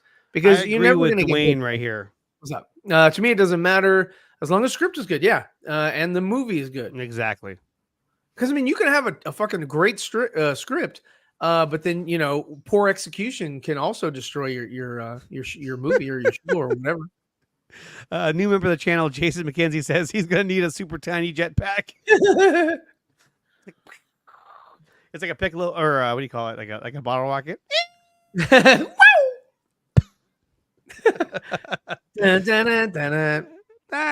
But okay, so when we talk about the new Jedi Order, okay, so moving forward in this timeline, for the most part, Rey has to be front and center. Now, I didn't have a problem with Daisy Ridley as Rey. I thought she did fine. But where do we go from here? I mean, now we're talking about the First Order, or now the New Order, has been defeated, and so now you have to rebuild. You have to rebuild the Galactic Republic. There's going to be a new threat. There's got to be a new threat. Well, there has to be a new threat. It's not going to just be about them rebuilding and I would be hard pressed if they didn't come up with the Yushin Vong or whatever the fuck, and yes, like if they were to use them to come in after post Palpatine or whatever, because they just these people that are writing this stuff, they're just not creative, and they pick and they cherry pick from legacy shit when they run into fucking places where they just like, I don't know where to go. They go grab some legacy stuff and just twist it and try to make it fit. It's like working on a puzzle and you're just forcing pieces together and you're like, that's great, until you find out, oh shit, that's the wrong fucking piece. I gotta now fucking unravel all this shit. And that's what people have a problem with when they're watching Star Wars these days, is that they're like, wait, that piece doesn't look like it fits. Yeah, it just, I don't know. It'll be interesting to see what they do with, this storyline moving forward. Yeah, sure. Hey, we're completely optimistic here. Hopefully everything is 100% fantastic. I think there's more up in the air when it comes to this storyline than it is like the Mandalorian or Ahsoka and all that. I think this storyline, it's very pivotal. Confidence. Well, yeah, I mean, you can easily screw this thing up. Mm-hmm. And I'm sorry, but Disney has not had a great track record when it comes to these sequel trilogy. Nobody has a problem with Daisy Ridley. No, I didn't have a problem with the narrative. And I have a problem with her narrative as far as just always failing upward and never ever really having to figure shit out and really crush her, break her down, and then build her up. And then, and then she succeeds and vanquishes or whatever. It was never real. It was never a good story arc. They could redeem that with, moving forward and say, hey, give her a really good, storyline or whatever, and you can invest more in her character. But it would have to be, it felt to me like the sequel trilogy that utilized her and the other characters, they were trying to get done with the 3 film, contractual obligation, and it felt like, okay, after they had that done, they were like, okay, we can kind of slow down, work on Disney Plus and kind of really build this universe. I really feel like Favreau and Filoni could have made the fucking sequel trilogy a lot better. Oh, absolutely. Than Rian Johnson and J.J. Abrams did. Well, no, to be honest, I felt like after The Rise of Skywalker, they were like as soon as it was done, they were like, oh, thank God. Okay, now what do we do? Why don't we just go back? And there's a gap from Return of the Jedi to The Force Awakens. Why don't we start there on Disney Plus, and then we'll figure this out later? Okay, good. Let's get back there because that was rough. Yeah, you know what I mean? And also the Solo movie. Right. They were going to come out with a Yoda movie. They were going to come out with the Boba Fett movie before Mandalorian. They were going to come out with these things where it was going to be sort of a Star Wars Josh story. Trank was attached to the Boba Fett film at one point. Right. He was. They were gonna have the solo stories, and then they were gonna have the episodic stories, Right. and just sort of like kind of alternate between the two. And yeah, thanks, man. And after Solo tanked, which wasn't bad, I think. It wasn't that bad I think of a if movie at Ron all. Howard, No, I think if it Ron wasn't. Howard had gotten there from Inception, it would have been that much better a film. Inception's a good movie. I liked it.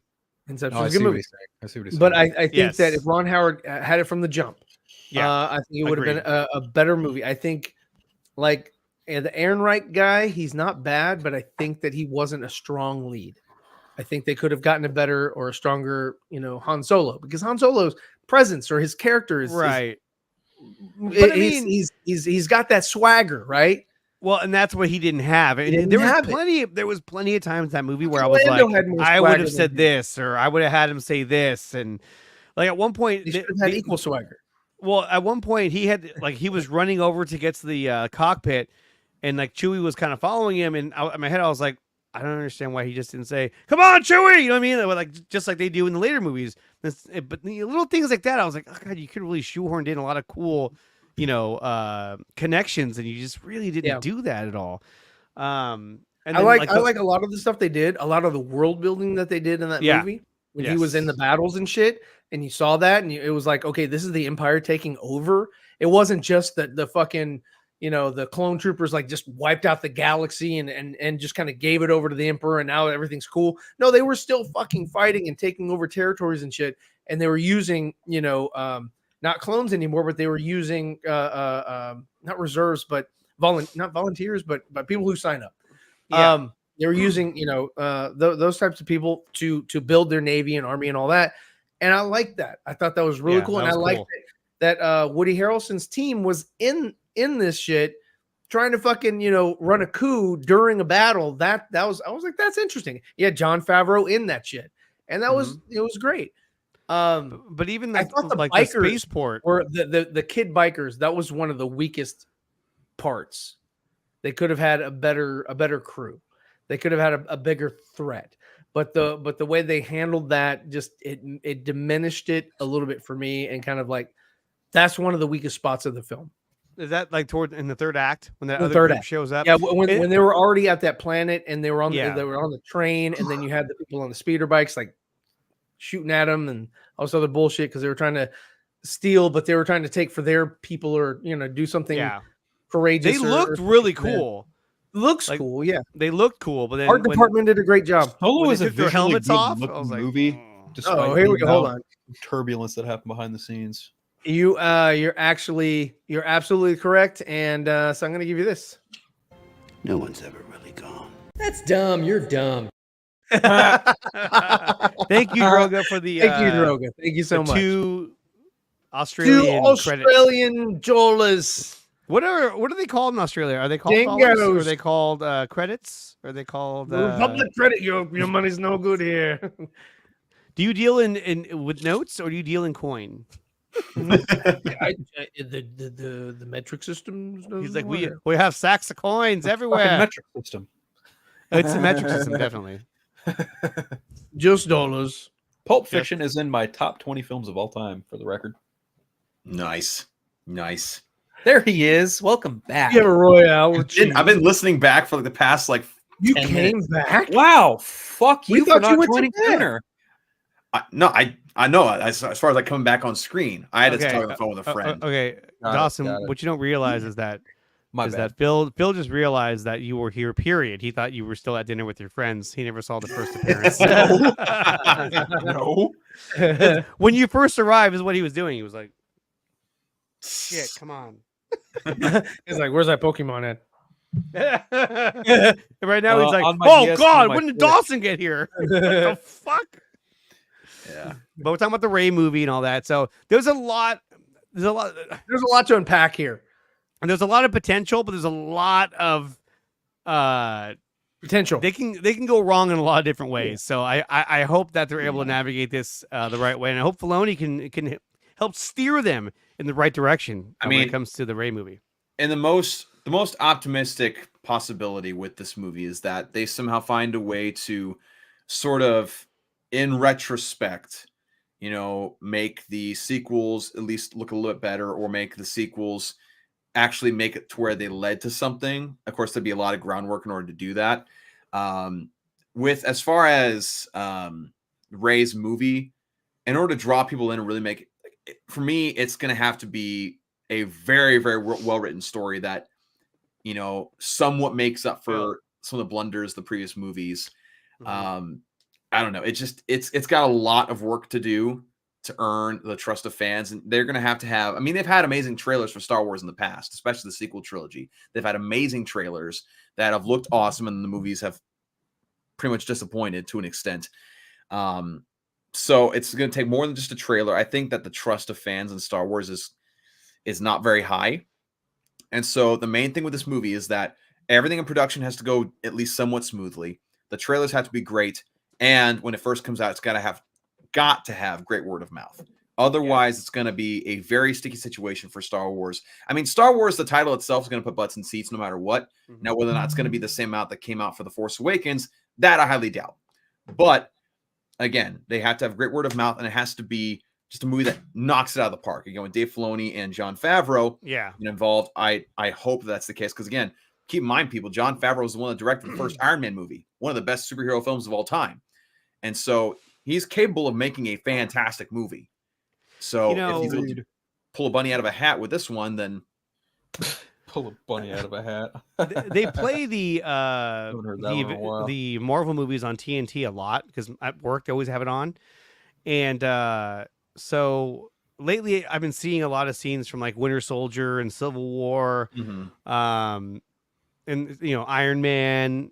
And I was watching these and I was just like, this is what I missed. This is like peak MCU. This is when it was still really good. Now it's like, man, like ever since Captain Marvel, well, then after that you had Endgame, but then, I mean, No Way Home, I thought was probably the last great one. I liked Multiverse of Madness, but I enjoyed Shang-Chi. Yeah, I enjoyed it. I thought it was good. Shang-Chi was fun, yeah. But they've missed on a lot of the Disney Plus shit. They've just, I don't know, they dropped the bar on it. Just like, hey, just get it out there. It's fine. I don't know, but an interesting topic as we wrap things up is you remember back in the day, David Benioff and D.B. Weiss of Game of Thrones were supposed to make a Star Wars movie, and that just sort of like disappeared. They're supposed to make a trilogy. And so James Mangold. And so here it is. They say that their canceled Star Wars movie was about the first Jedi, but Lucasfilm wasn't interested in doing that story. They say it was basically how the Jedi Order came to be, why it came to be, the first lightsaber, and apparently they said we don't want to do that. And not right now. Not right now. Not right now. And we don't need that money yet. I'm trying to remember when this, because it was at the end of Game of Thrones, but when was that in junction to like the Force Awakens? I think it was around the same time when they were talking about Rian Johnson's getting a 2018, something like that. Yeah, because that's when they were like, and you get a trilogy, and you get a trilogy, and you get a trilogy, and then all of a sudden, Last Jedi comes out, and they're like, "Oh, okay, no, we'll take that back. We'll take that back. We'll take that back." Like let's stop it back a little bit. Yeah, Boba Fett movie, nope. Oh, Yoda movie, we're gonna change movie. Disney Plus it.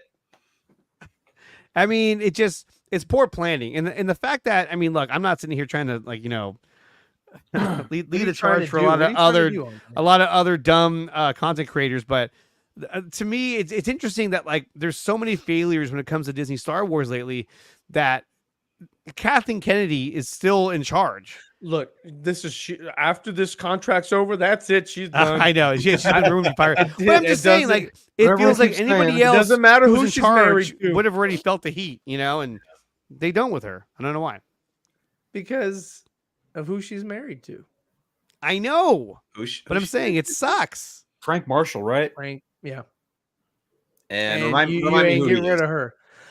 He's a huge Hollywood mogul, and you disrespect Kathleen Kennedy, you disrespect Frank Marshall, your ass is out. I mean, Penny Marshall, his sister, man, she was in that. She decided to stop doing shit on her own, but no, you don't fuck with them. Well, she was even caught in a lie too. I mean, they were talking to her, and Daisy Ridley even said, Yes. Daisy Ridley was like, yeah, she goes, at first it was like, you're going to be a Skywalker. Oh, cool. And then they were like, hey, okay, you're going to be a Palpatine now. Okay. No, you're going to be a Skywalker. Oh, okay. And then in the last movie, they were like, okay, you're going to be a Palpatine. She was like, oh, okay, cool. And she said that on camera. And then around the same time, they asked Kathleen Kennedy, was the idea to make Rey a Palpatine an idea from the very start? She was like, yes. And it was like, no, it wasn't. You fucking lied. It so wasn't. I mean, it's clear that it wasn't. And so it's just like, but yet, I mean, look, I know the fans have held her to the fire, but like as a corporation, Disney, the studio, they haven't. They've just been like, it's fine. We'll figure it out. And maybe that's the right thing to do. I don't know. Nobody's going to say anything. Nobody's going to do anything. What's going to happen? What's the worst going to happen? Like, she would say, yeah, no, Palpatine is actually, he was going to come back and he was going to kill everybody. Who gives a shit? You're fired! You're fired. You're fired! Thank you. Oh my gosh. Yeah, I don't know. It's, as far as Star Wars in general is concerned, they have a lot of ground to make up for the disappointments of previous movies and TV show. Well, not all TV shows, because Mandalorian has garnered a lot of attention and Ahsoka was at least pretty decent. But as far as movies and trilogy is people are gonna love it. People are gonna come They're back gonna and say, eat you know it what? up. I was wrong. You're a wizard, Harry. probably not quite. I mean, there'll be some nostalgia attached to it when it first came out, and the excitement about it and everything. But like the sequels, I don't know if those things will age well. I mean, the visuals will age well because they were top notch and fantastic. I mean, the people said the prequels wouldn't age well either. Now there's That's a good point. There's a whole generation of people who love those movies. I'm one of them. Yeah, me too. So that's a fair point. It's also going to be the same way for the sequel trilogy. There are kids that grew up with The Force Awakens, watched all three of them, and they're going to die on the hill that the sequel trilogy is their trilogy, and that's totally fine. That's exactly the fucking point of Star Wars. Yeah, well, and that was the thing too, is that even now, when I talk to like my coworkers at work that are a lot younger, they're in their early 20s. Yeah, a lot of them will say, I think the Revenge of the Sith is the best one. This is the best out of all the Star Wars movies. I'm like, best of George's. I would say, look, I think that is a really good movie. I really like Revenge of the Sith, but Empire Strikes Back to me, it's the most solid that he made. I think. Yeah, I'm more in that. I'm similar in that age group that you just mentioned, Andre. But like, I would say Revenge of the Sith is my favorite, but not the best. Okay, I think if you're a fan of Star Wars and you can objectively look at each trilogy and pick out a favorite, you're fine. There really is no need to look at one or the other and be like, that's the best, that's the worst. It's all preference. It's all subjective, right? Oh, yeah. Like you can look at the original trilogy and it's without question almost entirely across the board. Everyone says Empire. There's no fucking doubt about that. Okay. Yeah. But then when it comes to the prequel trilogy, the vast majority, in my opinion, that I've seen so far have said Revenge of the Sith. Yeah. And it makes sense. It makes a lot of sense. Jump to the sequel trilogy. Fans like us, what's the one they usually talk about the most? That is the most well-rounded. The first one, Force Awakens, right? Mm-hmm. Yeah. Wait 10 years. I promise you, in 10 years, someone's going to say Rise of Skywalker, and I guarantee you a lot of other people are also probably going to say The Last Jedi. If not right now, I've seen a lot of people in favor of The Last Jedi over the other two. Oh, yeah. I've seen The Last Jedi looks incredible. They were all done. It's like somebody's coming across. They were all shot by the same guy, though. It's like a Star Trek fan saying, like, the best one is the Wrath of the Into the Darkness. Like, what the fuck? Like, it could be somebody's fucking favorite. Like you said, aesthetically, like the look of The Last Jedi and the costumes and everything about it, like visually, I was like, man, this looks fucking incredible. I just didn't care for the story at all. Yeah, that's fair.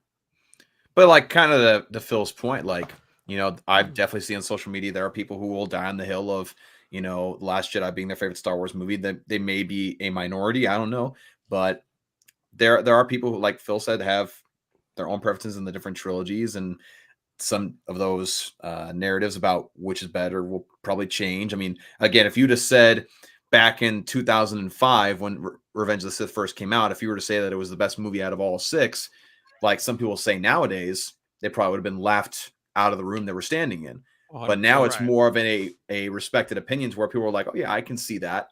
And it's kind of aged in that way. So, I mean, the writing isn't George was never a spectacular. huge. He was right. Never. Exactly. He's a visual director like Yeah. Zack Snyder. Mhm. And he needs somebody there to kind of help him out, and that's the good thing, or that was the good thing about that was the bad thing about Rick McCallum, but the good thing about God, what was his producer's name for the original trilogy? I forget his name. I don't want your money. I want Aquaman. George? Oh, No, not George. What was his name? Damn it. But he kept George in line, and they always got into arguments. Yeah. And he needed that because he needed somebody to, Empire Strikes Back. He needed somebody to say, no, George. But the problem with, if you saw the videos like in 1998, when like Spielberg and all them went to the ranch and they were like looking at the battle droids and shit, dude, George was just around yes men all day. Because everybody was like, oh, I love those movies. It was from my childhood. I actually get to work for you. I'm at Skywalker Ranch. I'm on top of the hill. I mean, I'm not going to tell George no. He was Superman. He could be like, I think it's a good idea. Yeah. I think we should have Grogu come out sort of like on a motorcycle. You're yeah. yeah. Let's go, George. I think what I want to have Boba Fett ride a Rancor. Yeah. Thank you. I knew I was hoping you were going to do that. Oh my gosh. He's like, I mean, really, Killing it's me, I swear. Oh my goodness. What the heck is this? Jar Jar Binks. Oh, this is a great picture right here. And this was Mark Hamill recently met with Natalie Portman. They took a picture together. And it's funny because this is actually mother and son. But it's really cool. And I think they were at the Golden Globes, I think, when they saw each other. I believe it was the Globes, yeah. Yeah, and they took this picture. It's pretty cool. Yeah, whatever award show it was. But Gary Kurtz. There we go. Gary Kurtz kept his ass in line. And then after, I think either or maybe during Return of the Jedi, they parted ways. So while half the crew was saying this, the rest of the crew was saying this. Let's kick some ice. Oh, no, you piqued Dawson's interest. He's like, We need a good no clip, like shutting something down or like saying no. We have that already. It's here. No. It's just dumb. Right, I forgot about that one. That's a good one. But well, that covers all the topics that we had queued up for today. Guys, do you have anything else you want to talk about before we start to kind of wrap things up? Damn! I got nothing. Yeah, it's pretty slow week, honestly, news-wise. It's been slow the past couple weeks, but yeah. Let's head over to our on the street correspondent, Axel Droga. What do you have for us, Axel? The Techno Union Army is at your. Okay, thanks. Actually, I have something. I'm working on my little thing, my little comic, and I found this feature. This little thing. And I found this feature and I thought it was really cool. So let me share it real quick. And I saw this, and this is sort of my cover art. Mm-hmm. Can I? Yeah, you can look at it at an angle. That's pretty cool. Not only that, can I play it? Oh God, I gotta move this. Okay, there we go. But you can actually kind of look at the binding, so that like I can move things around if it gets caught in the binding and doesn't look right. So that's what I've been working on. That's pretty cool. And I'm almost done. I got these couple pages left, and then that's it. But nice. Oh, that's it. Yeah, that was my end of recording. But I just came upon that feature. And I was like, wow, that's really cool. I can, because you can tell like what's closest to the crease, and you won't be able to see. And same thing with like words and stuff. You can just kind of preview it before you send it off, to get printed or whatever. So really cool feature, and I like that a lot. I thought that was really cool. That's pretty right sweet. on. Right on. Well, let's go around the horn. Phil, where can they find you? Hashtag Twitter sucks. Hashtag Twitter sucks, so you won't find me there, but you can find me on this show every Wednesday. You can find me on Vero, Instagram, Threads, Blue Sky, just at Unfiltered. Craig and I are doing another episode, I believe, tomorrow of the Eternal Night podcast. Nice. And I'm trying to set up another stream for the DC United show basically kind of detailing what happened at the box office for DC movies in 2023 and what we can expect from 2024, among some other things. I've got cooking, like Sir, as Zack Snyder liked to say way back when, irons in the fire. Other than that, yeah. Oh, I was also at SAC Anime this past weekend. That was a lot of fun too. Oh yeah, I meant to ask you. Like, you got to meet Yeah, he that posted Spider-Man pictures. voice actor, right? Yeah. I met Yuri Lowenthal. That's right. Yeah. Yeah, I met awesome. the voice actor of Spider-Man from the video games. He was also the voice of Sasuke in Naruto and Naruto Shippuden. But Yuri Lowenthal is without a shadow of a doubt one of the nicest people I have ever had the pleasure of meeting. He signed my copy of Spider-Man 2. It was just an all-around fun time. I also met Brandon McKinney, who does storyboards on Harley Quinn. He also did storyboards on Static Shock, Batman Beyond, Ultimate Spider-Man, and I think I mentioned Harley Quinn. Yeah, I mentioned Harley Quinn. Yeah. Real nice guy, super down to earth. Asked him a few things about like what it was like, you know, working on Batman Beyond and a couple other things, and man, he was just a blast to talk to. So That's super cool. it was That's fucking awesome, dope, man. dude. It was a great weekend. I got so much cool shit. It was just so much fun. Some of the cool people you can meet at conventions is just awesome. Oh yeah, 100%. Learned We some really didn't- cool shit too. Yeah, Kevin, we didn't exactly talk about it because I didn't I haven't see seen it. it. I've seen it. Phil, was it any good? I've seen the movie. Okay. We'll leave it at that. I had to beat them to death with their own shoes. Look, I have to go back and read. I have to go back and read Crisis on Infinite Earths. It's been a hot minute since I've read it, and so I can't. Like there were things in the movie where I was like, okay, Oh, yes, I big remember that. surprise. There were things in the movie that I remember that, but then there's other things that they tie in from the other animated movies, and I was like, this I don't know how I feel about this. I have to watch it again. That's high praise. I don't know how I feel about the movie. That's kind of my takeaway at the moment. I've only just seen the one time, so Okay. that's where I'm at with it at the moment. I don't want to spoil anything for anyone who hasn't seen it. Obviously, the other three guys around here have not, so I will not say much of anything else. I have so much to watch. Like I gotta watch that. I gotta watch Echo. Echo, My yep. night is like packed right now. Yeah. I got a And the huge finale from Monarch happens on Friday too, and I'm like, You know what? And that's another one. I fell I haven't behind on seen that. that yet. I got to catch up. I I'm gotta like, catch damn up it. on that so one. good, dude. Oh, the last episode was a fucking banger. I'll just say that. Dang. That's awesome. Bangers. Bangers. All right, Ryan, where can they find you? You can find me on Instagram mainly. That's where I'm sharing a lot of stuff. So please follow me there.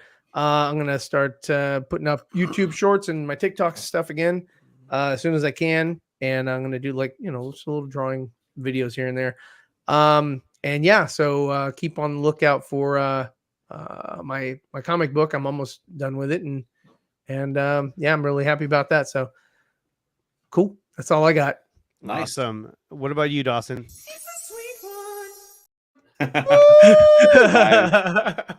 Yeah, you can find me on Twitter at NIMW32. But you can also find me on Instagram, TikTok, and pretty much anything else at DJW Art or DJW Art 32 or DJ Wart. Yeah, DJ Wart.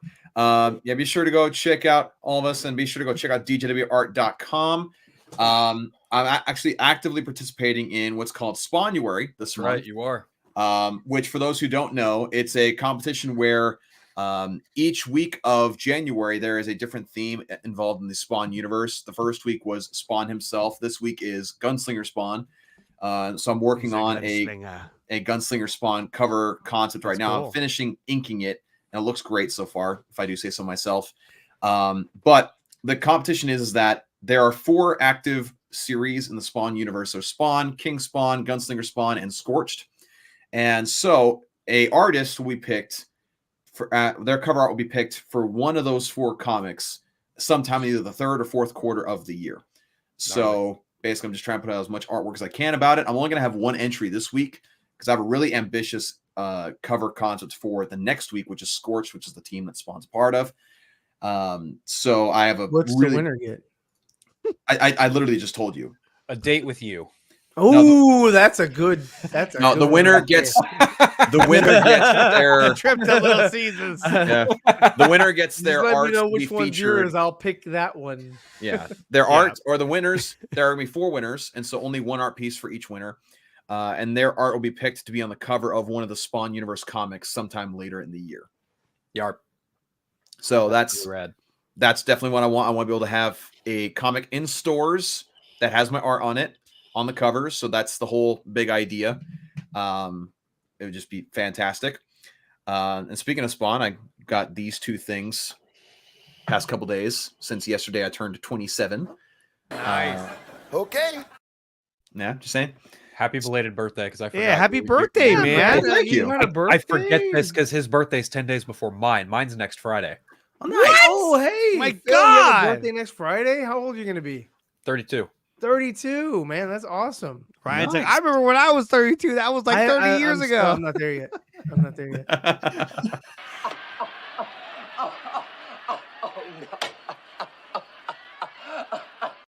And then another cool gift I got was the novel First Blood, the inspiration for the Rambo movies. Oh, nice. So I'm going to dive into that one. I've been The reading a lot. Nimwit can read? The Oh, I'm reading all the freaking time. I'm He reading went like to 4 different college. books right Of now. course he can read. Like I'm reading Invincible. went I'm to reading college? Elantris from Brandon Sanderson. I'm also reading the Rebel Moon novelization. I'm almost done with that. And a couple of other random books that I have in here. I got so many freaking books for Christmas. So it's He the whole can list. read. I read all the time. But Exactly. but yeah. And again, actively participating in Spawnuary. I will be done with Gunslinger by tomorrow, hopefully. And then I should be done, or I should be doing my next big piece, and I'll be posting all about that because it involves like 5 or 6 characters on the cover concept. So it'll be a lot of work. But yeah, Nice. long story short. Oh, and Shorty's Andre, very busy. what do you got going on? Over Hey, there on hey, your look side at of the that. world? That's cool. Hey, That's like cool, that. man. That's Yeah, really I had, fucking I had, cool. I had Ryan customize that. It was originally drawn by Alessandro, but it was Mask of Shy. And then I had him change the shirt because I'm starting another channel. And it's on YouTube. It's called Dre Area Sports. It's gonna be my brother-in-law. And so for every Sunday night, we're gonna try this at least, is that we're gonna do a stream talking about the 49ers and anything that's big about the Giants or the Warriors, even though my brother-in-law is not a Warriors fan, he's a Lakers fan, which is like, God damn it. But definitely check it out. We'll be going live this Sunday. Always good. You know. Yeah. But we'll be live this Sunday, and we're going to have the stream simulcast on my channel and on the new channel as well. So if you're going to see it here on Nickatina, you're going to see it on Dre Area Sports. And I'll probably do it on Twitter or Instagram, one of the two. But yeah, so check that out. And I agree with Q. Taylor Swift sucks. Damn. oh my god. Bam. Yeah, she's completely overrated. Oh my goodness. But like I said, you can find me on my channel on YouTube at Nickatina, also on Dre Area Sports, also on Beyond the Unknowns, another channel that I've been slowly kind of working on. Sports? Dre Area Sports. Dre area. Oh, yeah, like yeah. Bay Area. Yeah. Even though I'm closer to the Bay than Andre is, but that's no big deal. He is. He is. Called I'm closer out. to although I'm Rival closer, channel. I'm closer to the ocean. So I'll give you That's that. fair. That's fair. That's totally fair. So definitely check out those 3 channels. I put my channel in the link in the chat if you're able to see it. There it And is. then, like I said, I have a new Click on video this I'm link trying to right work here. on, and then I Active. have more shorts coming out this week as well. So with a new one that came out today, so definitely check that out. But yeah, Nice. check. I'm us thinking all about out. starting another channel too, but I'm not ready to talk about it yet. You should call it Is it- Dre Area Sports. No. It's nothing sport. Well, I mean, it's not really sports related, but it's video game related. I'll just leave it at that. Okay. Video games is a sport. Esport, but Yeah, not- esport. esport, but not like Esport. the game that I would be the games that I would be playing are not necessarily. I mean, they're competitive, but it's not really like League So of Fortnite. Legends, like no. Fuck no. Fortnite. Absolutely. Fortnite? Oh, is that what not. you're playing nowadays? 100% fucking hard. No. I like it. No. Fuck Fortnite. Fortnite. It can suck my balls. Ain't happening.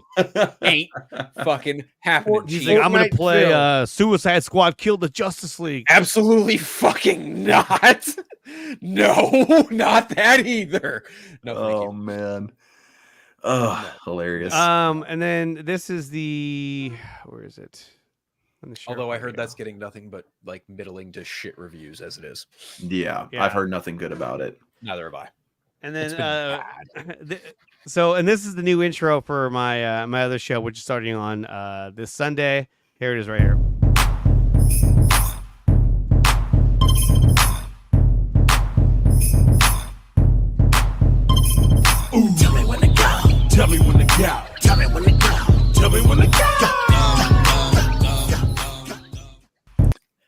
actually really like that. Got That a lot was of dope, CBS dude. Sports vibes from that. That was fucking Yeah. slick. Yeah. And then I actually have another version that has a different song. Oh, nice. So because if I collab with anybody else who's monetized, I can't play that one because it gets copyright strike because it's E40. Yep. Right. But I told my brother, I was like, look, I'll do it on my channel because you don't care. I don't care. Well, we We're just found gonna do Phil. it. Phil actually has an intro. We found that. So let me go ahead and share that for you guys. Here it is. So here's Phil's new channel. He's going to be doing sports. Pretty good sports sport channel. night. I just Oh, you turned into a little Lego. We gotta get him a copyright. bag of dicks right now. Eat the biggest bag of dicks right now for that. Oh my He god. turned to Legos. He turned into a Lego. That's pretty cool. That was a great. That was a great effect that he worked in there. All Yeah, right, it's guys. very Well, talented. thank you to everyone who came out today. Thank you to everyone who dropped super chats and talked in the chat. We'll be live again next week for an all new episode of 4Nerds. So who knows what's going to happen from now until then? Who knows who's going to be here? You never know. You never know. Until then, you guys. That was great. I know it was. No, you gotta tickle their balls a little bit. There we go. That's it. We'll see you guys next time.